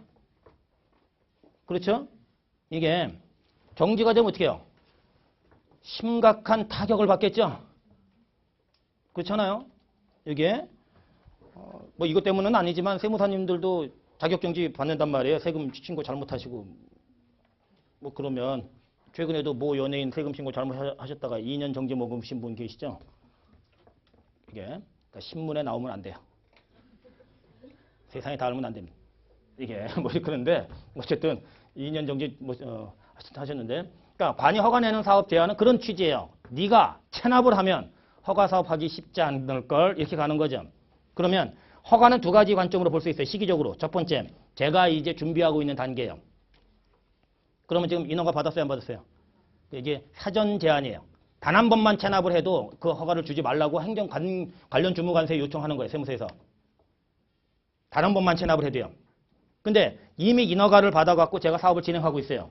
그럼 어떻게 해야 돼요? 단 한 번만 체납을 해도 이 사람 정지시키고 이 사람 취소시키면 너무 야박하죠. 그리고 생계에 가장 큰 아주 중대한 타격을 받겠죠.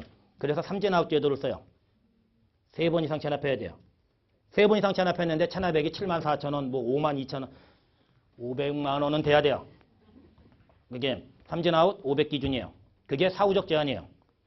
이게 근데 사전 제한은 허가 등을 하지 말 걸 요구할 수 있다. 사전 제한 요구예요.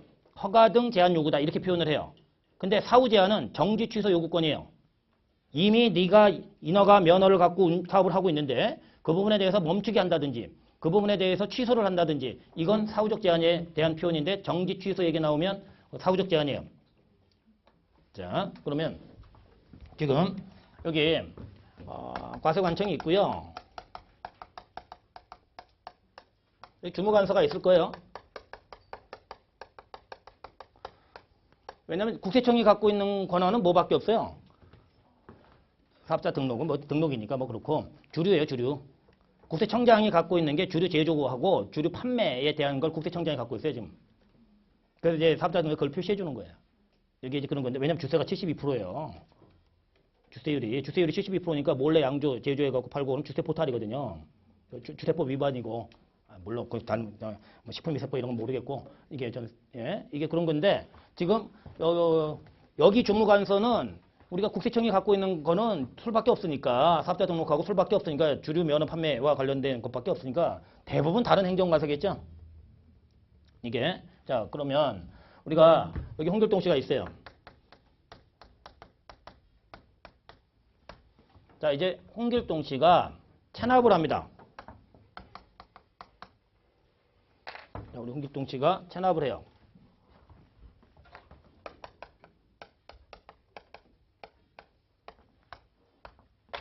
체납을 합니다. 그러면 법이 정한 요건을 갖추면 이렇게 제한 요구를 할 수 있다는 거예요. 법이 정한 요건을 갖추면 주무관서에 제한 요구를 할 수 있다는 겁니다. 근데 제한 요구는 두 가지라고 그랬죠? 하나는 뭐라고요? 사전 제한.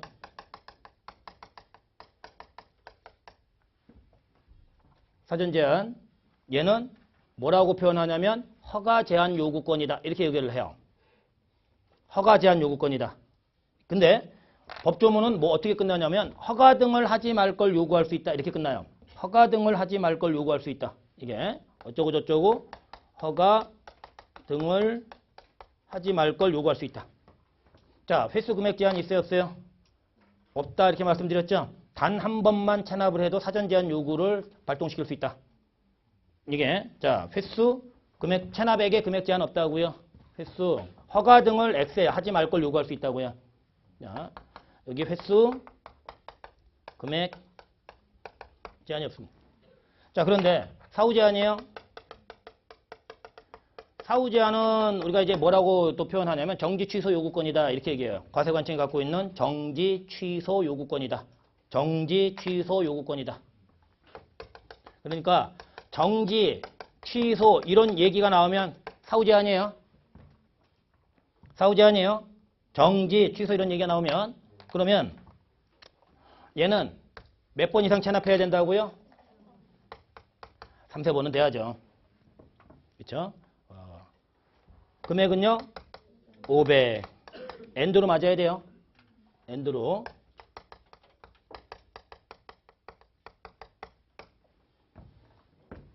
자, 그러면 이제 체납을 했는데요. 사전 제한이죠?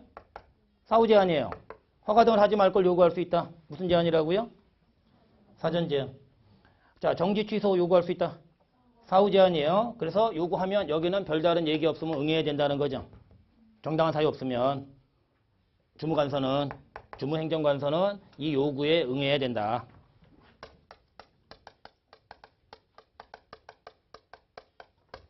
자, 이런 거예요.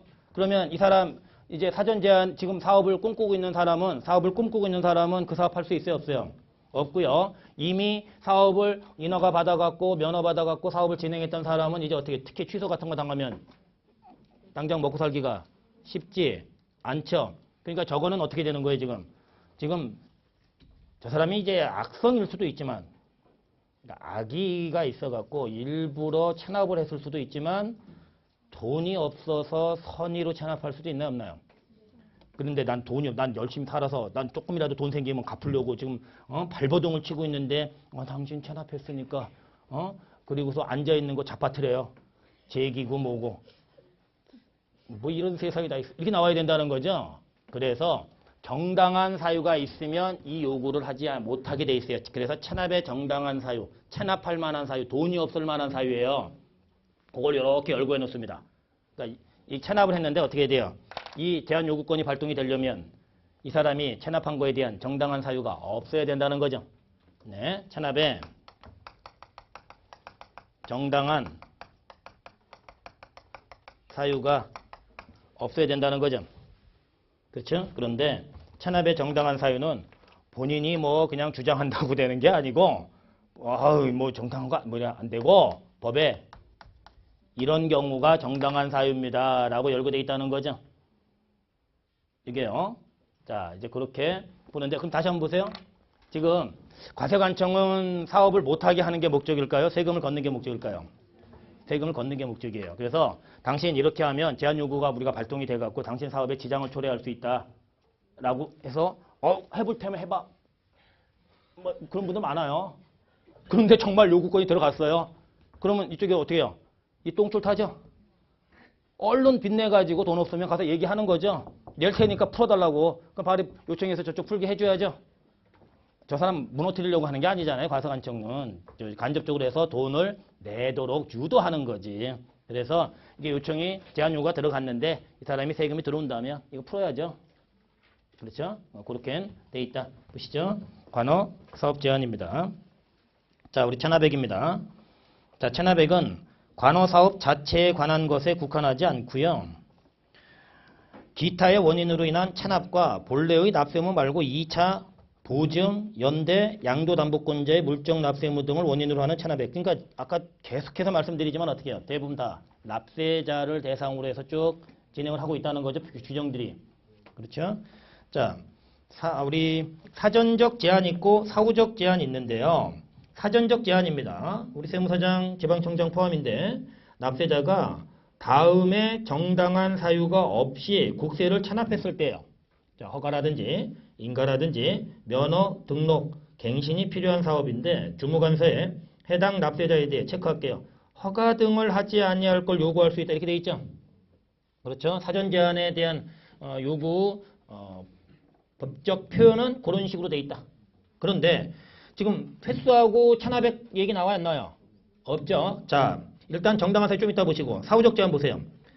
자, 세무서장은 이미 허가 등을 받아 사업을 경영하는 자가 국세를 3번 이상 체납한 경우로서 체납액이 500만 원 이상일 때는 자, 해당 주무관서에 체크하실게요. 정지, 허가 등의 취소를 요구할 수 있다는 거죠. 이렇게 정지, 취소자 얘기가 나오면 사후적 제한이고 그러면 횟수, 금액 체크하시고 3회 500이에요. 무슨 얘기인지 아시겠죠? 자, 위로 올라가 볼게요. 사전적 제한 외에 우리 정당한 체납의 정당한 사유 한번 보실게요. 이거 다 외우거나 그러지 마시고요. 느낌으로 가지세요. 다 못 외웁니다. 느낌으로 가지시는데 느낌은 돈이 없다라는 거예요. 체납할 수밖에 없겠구나. 자, 첫 번째 공시송달하면 보통 우리가 주소 불분명이라고 했었죠. 주소 영업소 국외에 있고 송달이 곤란한 경우로 공시송달하는 건 전 지금까지 단 한 번도 못 봤어요. 그 다음에 수취인 부재 중이어가지고 등기로 갔는데 2번 이상 찾아간 전 한 번도 본 적 없어요. 그것도 거의 주소 영업소 불분명해요. 그럼 주소 영업소가 불분명이라는 얘기는 뭐예요? 금융권에 막혔겠죠. 그럼 이 사람 이 양반 지금 집에 있어요, 없어요? 어디 고향 근처 찜질방이나 어디 지하철역이나 지하철은 좀 근데 어딘가 계시는 거죠? 체납할 수밖에 없어요. 이게 그래서 지금 제기 와신 상담 꿈꾸고 있는데 저것까지 박탈 취소 그렇게 야박하게 하지 않겠다. 그러니까 공시송달을 악성으로 보지 마시라고요. 악성이신 분들도 있을 수 있겠지만 대부분 돈이 없어서 세무서 게시판에 가서 보지도 못하시는 분들인데 그렇게 날리는 거죠, 이게. 자, 2번은 천재지변 화재. 이건 뭐 단군 이래 최대 태풍인데 어제까지 창고가 있었어요. 어제까지 제 건물이 있었고 공장 건물. 그러면 이 사람 제기할 수 있게 기운을 웃돋아 줘야 될 거 아니에요. 그 사업을 박탈시키는 게 아니고. 돈이 없겠죠, 지금. 그 다음에 납세자 동거가족의 질병이죠. 질병이 우리가 본인뿐만이 아니라 동거가족이잖아요. 저희 어머니도 암으로 돌아가셨는데 우리나라 건강보험 제도가 잘 돼 있어요. 5년간은 95% 지원을 해줘요. 중증 환자에 해당하면. 근데 그래서 그 돈은 큰지 않은데 얘네들이 큰 병원들이 어떻게 하냐면 처음에는 1인실, 2인실 줬다가 나중에 다인실을 줘요. 바로 다인실을 안 줘요. 근데 그 돈이 처음 하루잠 자는데 한 40만 원 들어가요.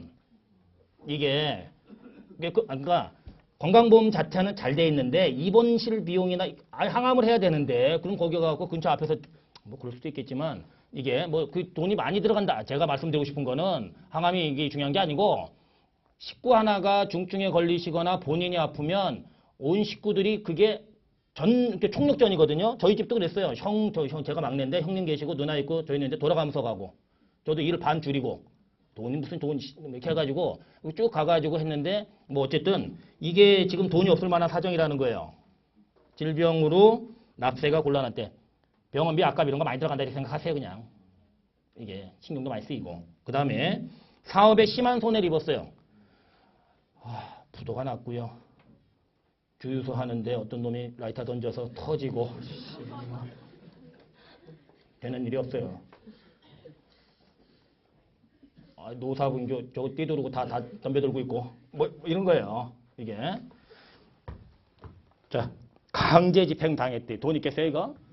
돈 없으니까 이거 강제로 뺏겨가는 팔려나가는 거 아니에요? 그런 식으로 열거돼 있다고요. 꼼꼼하게 못 외웁니다. 왜 뒤에 가면 사유 굉장히 많아요. 지금은 관호사업에 우리가 체납의 정당한 사유지 뒤에 가면 교부 청구 사유, 납기전 징수 사유, 징수 유예 사유, 체납 처분 유예 사유, 무슨 사유. 이건 제도의 취지를 알고 느낌으로 찾으셔야 돼요. 달달달 외워서는 못 풀어요. 물론 징수법만 한다면 외울 수 있어요.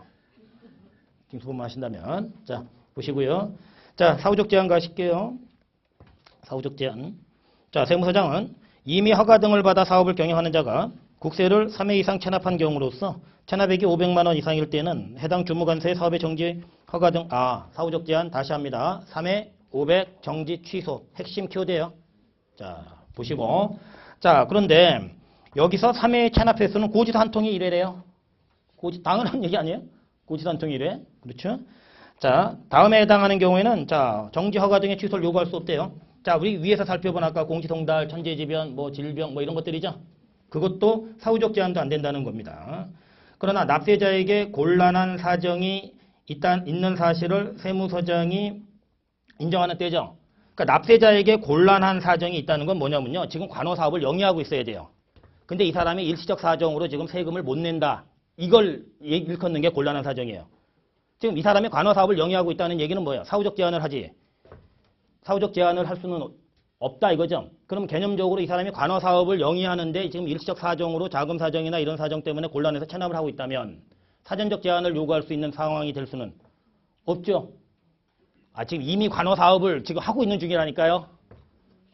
이게 그러니까 이미 관어사업을 운영하고 있는 중이니까 납세자가 곤란한 사정이 있는 사실을 세무서장이 인정할 때는 지금 사후적 제한은 안 되지만 사전 제한은 가능하다고요.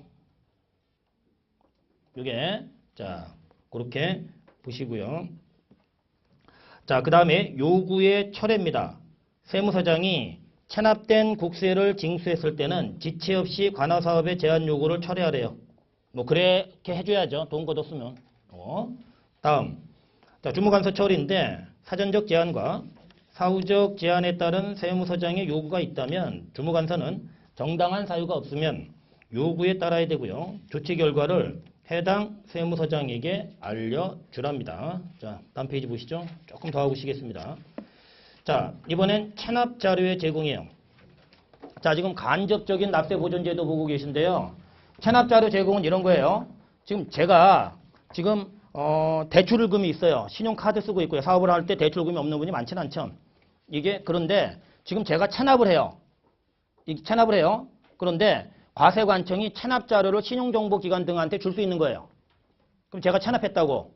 그러면 이제 어떻게 되겠어요? 제가 대출을 받을 수 있는 게 연장이나 갱신이나 아니면 새로운 대출이 안 될 수 있고 아니면 된다 해도 어떻게 제가 4%를 빌릴 수 있는 걸 10%나 20%를 빌려야 되고 카드 한도는 줄 수 있고 내 생업에 지장을 초래할 수 있죠? 그러니까 체납하지 마.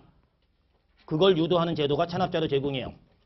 그걸 유도하는 제도가 체납 자료의 제공이다. 자, 이제 그런데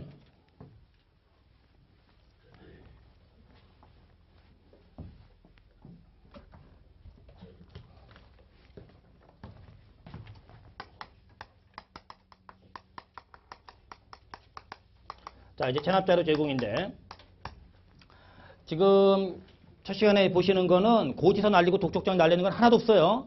다 간접적으로 다 체납하지 않도록 뭔가 유인하고 있는 그런 제도들을 보고 있어요. 이게 자, 그러면 여기 과세관청이 있고요.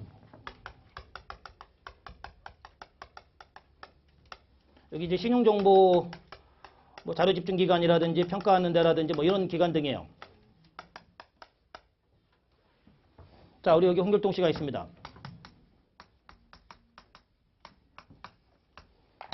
항상 여기는 스타트가 체납이에요.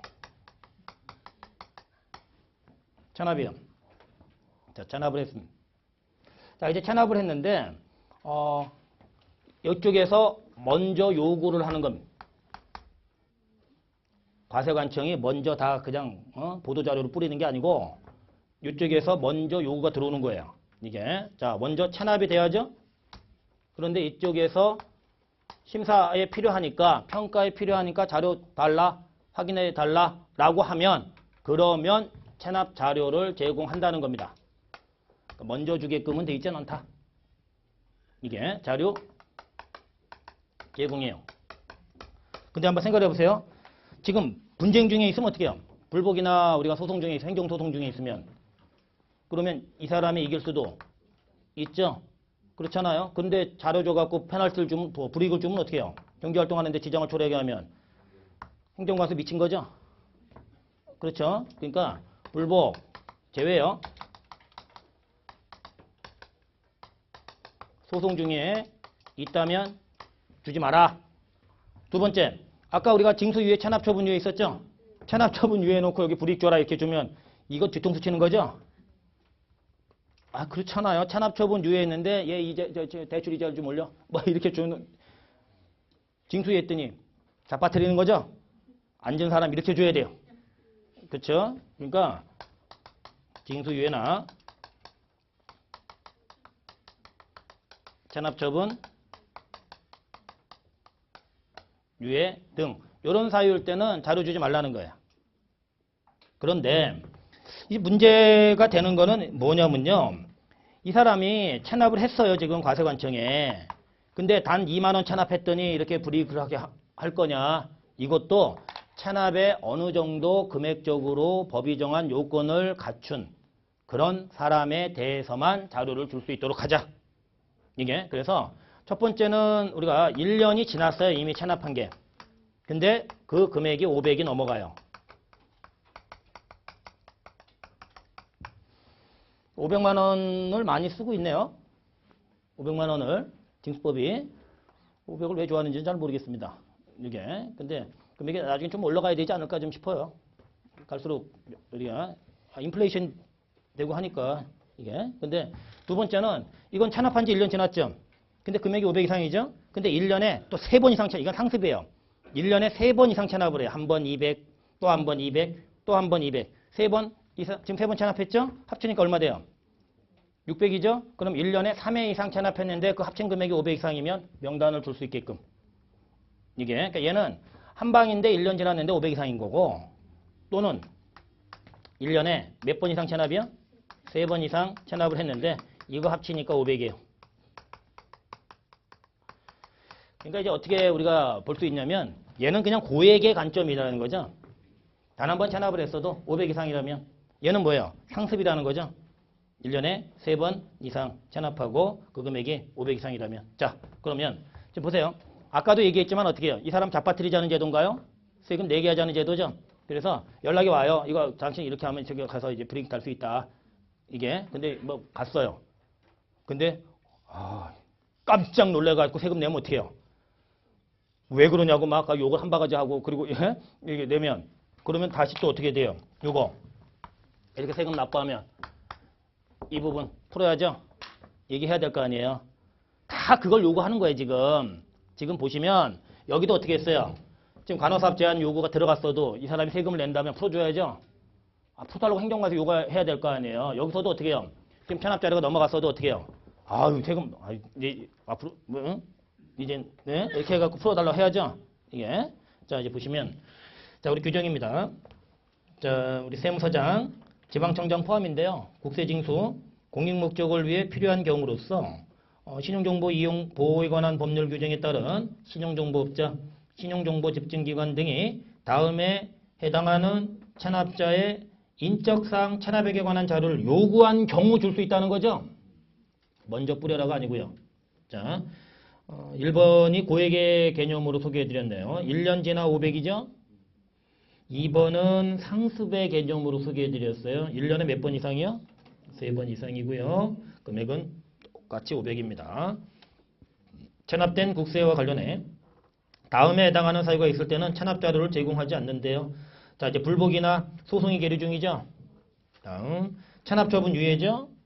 3번은 징수 유예점. 자, 정보 제공입니다. 자, 체납 자료를 요구받은 세무서장이나 지방청장은 파일이나 문서로 당연히 파일로 주겠죠. 예지간하면 요새는 이를 제공할 수 있고요. 이 경우 제공한 체납 자료가 체납액의 납부 이걸 지금 과세관청은 목표로 하는 거겠죠. 납부를 지금 내시게끔 유도하는 거 아니에요. 그렇죠? 그래서 제공 대상 자료에 해당하지 않게 된다면 15일 내 그 요구자는 이쪽이 요구했던 거 아니에요? 자료 달라고.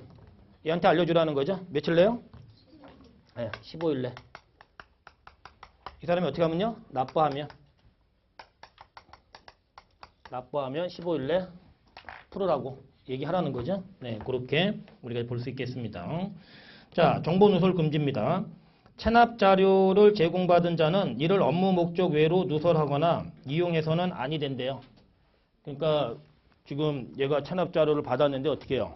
여기 그 관련 업무에만 써야지 이걸 자기 친구가 신문사 기자라고 너만 알아 막 카톡으로 확 넣어주고 그렇게 해서 세상에 공개되고 안 된다 얘기입니다. 자, 그 다음에 지급 명세서 등의 재산조회 체납처분 활용이에요. 자, 우리 지급 명세서가 뭐냐면 우리가 이제 원천 징수를 해요. 원천 징수하면 다음 달 10일까지 내는 게 원칙이에요. 그렇죠? 근데 다음 달 10일까지 낼 때는 뭐만 들어가는 거냐면 그 원천 징수 의무자가 그 달에 토탈 원천 징수한 세액에 대한 것만 자료가 들어가요. 국세청으로. 그걸 우리가 원천징수 이행상황신고서라 그래요. 이게 만약에 아이파의 직원이 한 8,000명인데 이달에 월급이 한 8억 나갔어요. 그럼 세금 뗀 게 한 4천이다. 그러면 우리가 이번에 근로소득 간이세액조 적용받는 사람이 우리가 8,000명인데 그래서 나간 돈이 8억인데 그래서 띈 돈이 4천이야. 이렇게 들어가요. 데이터가. 원천징수 이행상황신고서는. 그리고 계좌이체 해주는 거예요. 그러면 국세청 입장에서는 인데이터가 필요하다는 거죠. 그래서 이제 원천징수 의무자는 다음에 인별 데이터를 쏘게끔 되어 있는데 물론 이제 면제 대상이 많긴 한데 그걸 지급 명세서라고 하는 거예요. 인별 데이터 쏘는 거를. 그래서 우리가 근로소득 연말정산 끝나면 3월 10일까지 명세서를 쏘게 돼 있다고요. 그러나 근로소득만 명세서를 쏘는 게 아니에요. 2월 말까지 쏘는 소득도 있고 3월 10일까지 쏘는 소득도 있는데 우리 시험엔 그게 잘 안 나오니까요. 그게 중요하게 안 다루는 건데 밖에서는 굉장히 중요하죠. 업무할 때는. 이게 뭐 그런 건데 지금 우리가 이자나 배당은 원천징수 대상이죠. 그렇지 않아요? 그럼 우리가 금융소득이 2천만 원이 넘어가는 사람은 부자인가 아닌가요? 고소득이고. 그렇지 않아요? 근데 이제 금융실명제에 관련한 법률하고 충돌이 일으키면 어떻게 할 거냐? 이 사람이 체납을 하고 그런데 자 보세요. 자 세무서장, 지방청장, 국세청장 포함 소득세, 법인세법에 따라 제출받은 이자 배당이죠 지금.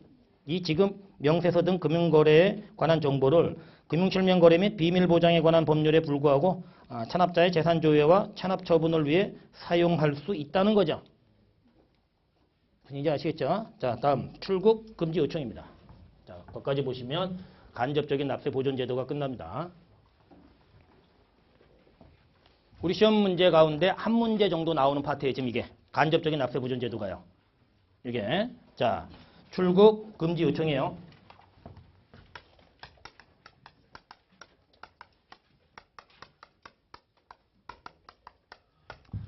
자, 우리 출국 입국을 관할하는 행정관서 어딘가요? 우리 대한민국 행정부 중에 법무부죠, 법무부. 그쵸? 법무부예요? 국세청이에요? 뭐 국세청이 다 합니까? 법무부죠. 그러니까 법무부 장관한테 요청하라는 거예요. 법무부 장관한테. 국세청장이 직권으로 할 수 있는 게 아니고. 이게. 그래서 예전에도 병무청장도 어떻게 했어요? 스티브 유. 예? 예전에. 예, 법무부한테 요청해갖고 지금도 못 들어오게 하고 있는 거 아니에요? 뭐 밖에서 벨트타이어도 지금 맡고 있죠? 이게 뭐 이제 그런 건데 이거는 굉장히 많이 써요, 밖에서. 저희도 상담할 때 굉장히 많이 쓰고 밖에 못 나가시고요. 뭐 어쩌고 저쩌고. 이거 굉장히 많이 씁니다. 이런 거 다른 거는 별로 뭐 좀 그런가 보다 하는데 이 부분은 굉장히 많아요. 왜냐면 태국이나 자기 본인 좋아하는 골프장 있어요. 이게 그 프로 골퍼들이 와서 골프 치는데 거기 가서 골프 치는 게 삶의 낙이네 어째 뭐 그런 분들 있어요. 그런데 못 간다고 낸다 그러신 분도 있어요. 이게 그러니까 뭐 그런 건데 이게 그래서 아 그래 뭐 그렇게 빡빡하게 해 막 이제 그러시는 분이 있는데 이 출국금지 요청은 밖에서는 생각보다 많이 쓰는 이제 상담해드리고 이렇게 해드리는 부분이에요. 이거는 체납을 하면 자 이제 그런 건데 일단은 뭐예요? 체납하시면 못 나가십니다 이거죠? 그거예요. 그런데 이게는 좀 우리가 생각해볼 문제가 있습니다. 체납했다고 밖으로 못 나가게 하면 헌법이 얘기하는 행복추구권을 침해하는 거죠.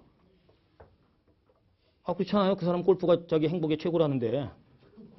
이게, 그죠? 그러니까 지금 세종당국도 굉장히 조심스럽게 입법을 해놨어요. 뭐냐면, 일단 금액이 500 갖고는 안 돼요. 5,000원 돼야 돼요. 두 번째는 그 사람을 둘러싼 어떤 놈한테도 세금을 받을 수 없어야 돼요. 그러니까 홍길동이가 체납을 했는데 보증인이라든지 이차납세문자 이런 어떤 놈한테도 받을 수 없어야 돼요. 근데 세 번째는 법이 정한 사유일 때예요. 그 법이 정한 사유가 뭐냐면 이 사람이 지금 제2의 삶을 해외에서 꿈꾸는 그런 느낌이 있어야 돼요. 배우자나 애가 이미 나가 있다든지 아니면 기존에 2년 동안 해외로 송금한 게 아까 5천만 원이라고 그랬죠? 5만 불 이상이 된다든지 제2의 삶을 해외 근데 세금 낼 돈으로 해외에다 짱박아 건물사 이런 거예요. 그럼 나가면 이제 안 들어올 가능성이 있어요 없어요? 있죠? 그러면 세금 받기가 쉽지 않죠? 그럴 때만 막을 수 있는 거예요. 그러니까 우리가 이제 행정관서가 국민을 상대로 소송을 남발한다? 세금으로 움직이는 집단이 국민을 상대로 막 소송질을 해요? 이건 최후의 수단일 때. 그 다음에 지금 이 출국금지 요청 이런 것도 행복에 대한 부분을 줄이는 것도 어떻게 최후의 수단일 때. 이 최후의 수단일 때만 우리가 하게끔 이렇게 돼 있다.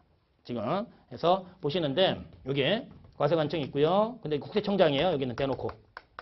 기관장이죠. 그다음에 여기는 법무부예요. 법무부 장관이시죠. 이번 체납자도 홍길동이십니다. 자, 이렇게 체납을 하시는 거예요. 이렇게 체납을 하시는 겁니다. 그런데 일단 체납액은 얼마? 5천이에요. 지금까지 나온 것 중에 금액이 제일 크죠. 징수법에서. 다른 건 뭐 500, 500 했는데 이건 5천입니다. 근데 체납액이니까 이거 매출액이에요? 매출액이 아니죠. 국세가산금 체납처분비잖아요. 그렇죠? 그러니까 5천만 원이 크다고 생각하면 클 수 있는 돈이고요. 세금이기 때문에. 근데 아주 고소득이나 부자들한테 세금 5천은 또 그렇게 큰 돈은 아닙니다. 실제로 5천 이상 세금 내는 사람 많거든요. 이게 그런데 그럼 5천 이상 세금을 내는 사람이 많은데 해외 못 나가게 열받는 거죠. 이게. 그러니까 체납액 5천 기준은 모르겠어요. 과세관청이 저거 금액을 낮출 건지 높일 건지는 모르겠지만 지금은 5천이에요. 5천만 원. 이게.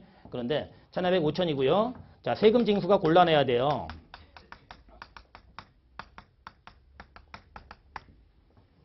그러니까 우리 체납자 홍길동이를 둘러싸여 있는 모든 사람을 통해서 다 못 걷어야 돼요. 이게. 그런데 그게 사유가 또 법에 정한 사유여야 돼요. 법정 사유일 것.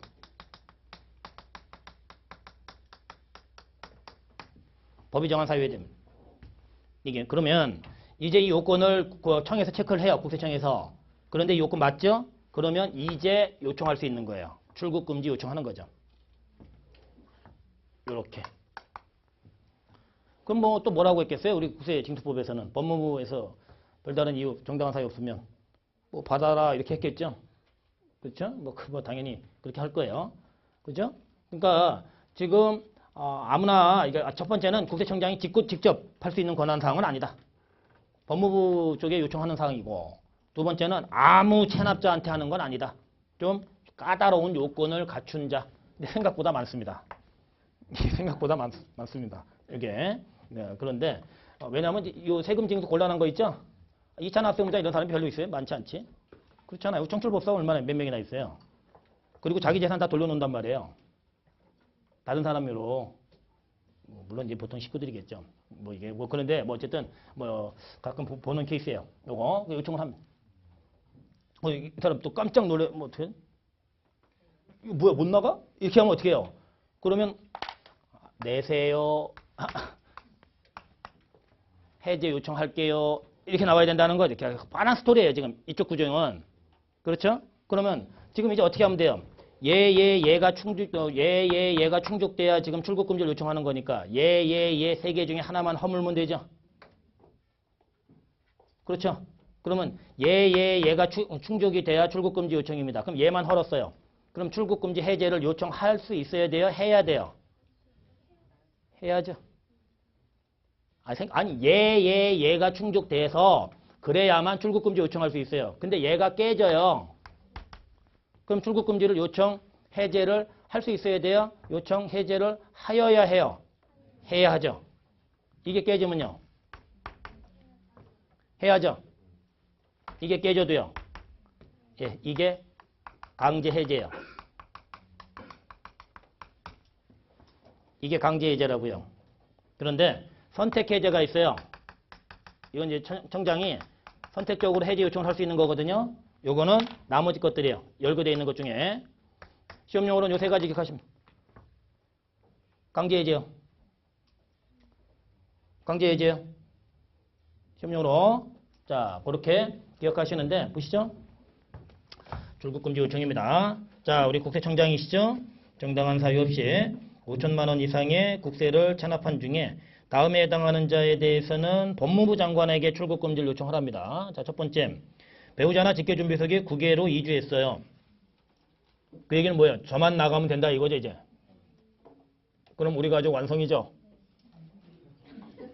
그렇잖아요. 그럼 안 들어올 확률이 있는 거죠. 다음. 출국금지 요청일 현재 어떻게 해요? 최근 2년간 미화 5만 달러 이상을 송금했다? 봐라 이거. 지금 달러 1불에 한 1,100원 정도 하는데 뭐 왔다리 갔다리 하는데 이거 5천만 원 이상 이거 세금 낼 돈 갖고 해외에다 짱 박아놨죠 지금. 투자 이면을 꿈꾸나? 뭐 이런 거죠. 이게. 자, 3번. 세금 낼 돈 갖고 남의 나라 가서 지금 자산을 샀네요. 너 못 나가. 너 못 나가. 그런 거예요. 그럼 아니 그거 팔고 세금 내고 나가 그럼. 뭐 이런 거죠. 지금 그런 거예요. 이게. 그러니까 아무한테나 못 나가게 할 수는 없다. 지금 그렇게 규정이 되어 있고요. 자, 밑으로 내려가시면 결과 통보죠. 자, 법무부 장관이 위 규정에 따라 출국 금지를 했다면 청장한테 알려주라는 거죠. 다음 출국 금지 해제 요청인데요. 필요적 해제가 그 강제예요. 자, 국세청장은 출국 금지 중인 장애에 다음 어느 하나에 해당하는 사유가 발생하면 지체 없이 해제를 체크할게요. 요청하여야 한다죠. 해제를. 그죠? 자, 1번 뭐야? 5천 미만으로 만들었죠. 이걸 허물었잖아요. 그쵸? 두 번째는 얘 때문에 이걸 이렇게 해놓은 거예요. 얘 때문에. 2번 보세요. 뭐래요 지금? 압류, 담보, 보증이나 납세 보증 도도 세금 들어왔죠? 그럼 풀어주자 이거. 나가세요. 뭐 이렇게 골프 마음껏 치고 있어요. 뭐 하는 거죠. 이게. 그다음 세 번째 뭐예요? 출국금지 요청 요건. 아까 뭐 애랑 와이프가 나가 있는데 아유 들어왔어요. 뭐 그런 거죠. 그리고 뭐 그런 경우입니다. 자, 임의적 해제 요청이에요. 국세청장은 출국금지 중인 자에게 다음 어느 하나에 해당하는 사유가 발생한 경우로서 체납 처분을 회피할 목적으로 국외 도피할 우려가 없다고 인정되는 자에 대해서는 자, 해제 요청할 수 있다죠. 그렇죠? 근데 이제 보니까 국외 건설 계약 체결하러 나가야 된대요, 지금. 그럼 나가게 해주면 되죠. 그냥 돈 벌어서 세금 내게 해야 될 거 아니에요. 달러 벌어 와서. 그렇죠? 그 다음에 외국인과 합작 사업이고요. 국외, 지금 저기 영국에 사시는 아버지가 돌아가셨어요. 그것까지 못 막으면 좀 야박하긴 하네요. 그렇죠? 뭐 그건. 근데 배우자는 없죠? 새 어떻게 준비석이지. 배우자는 남이 수 있다는 거죠. 저 이구정부 깜짝 웃었어요. 이거 좀. 그치. 와이프는 남일 수 있지. 맞아. 막 그랬었는데. 예.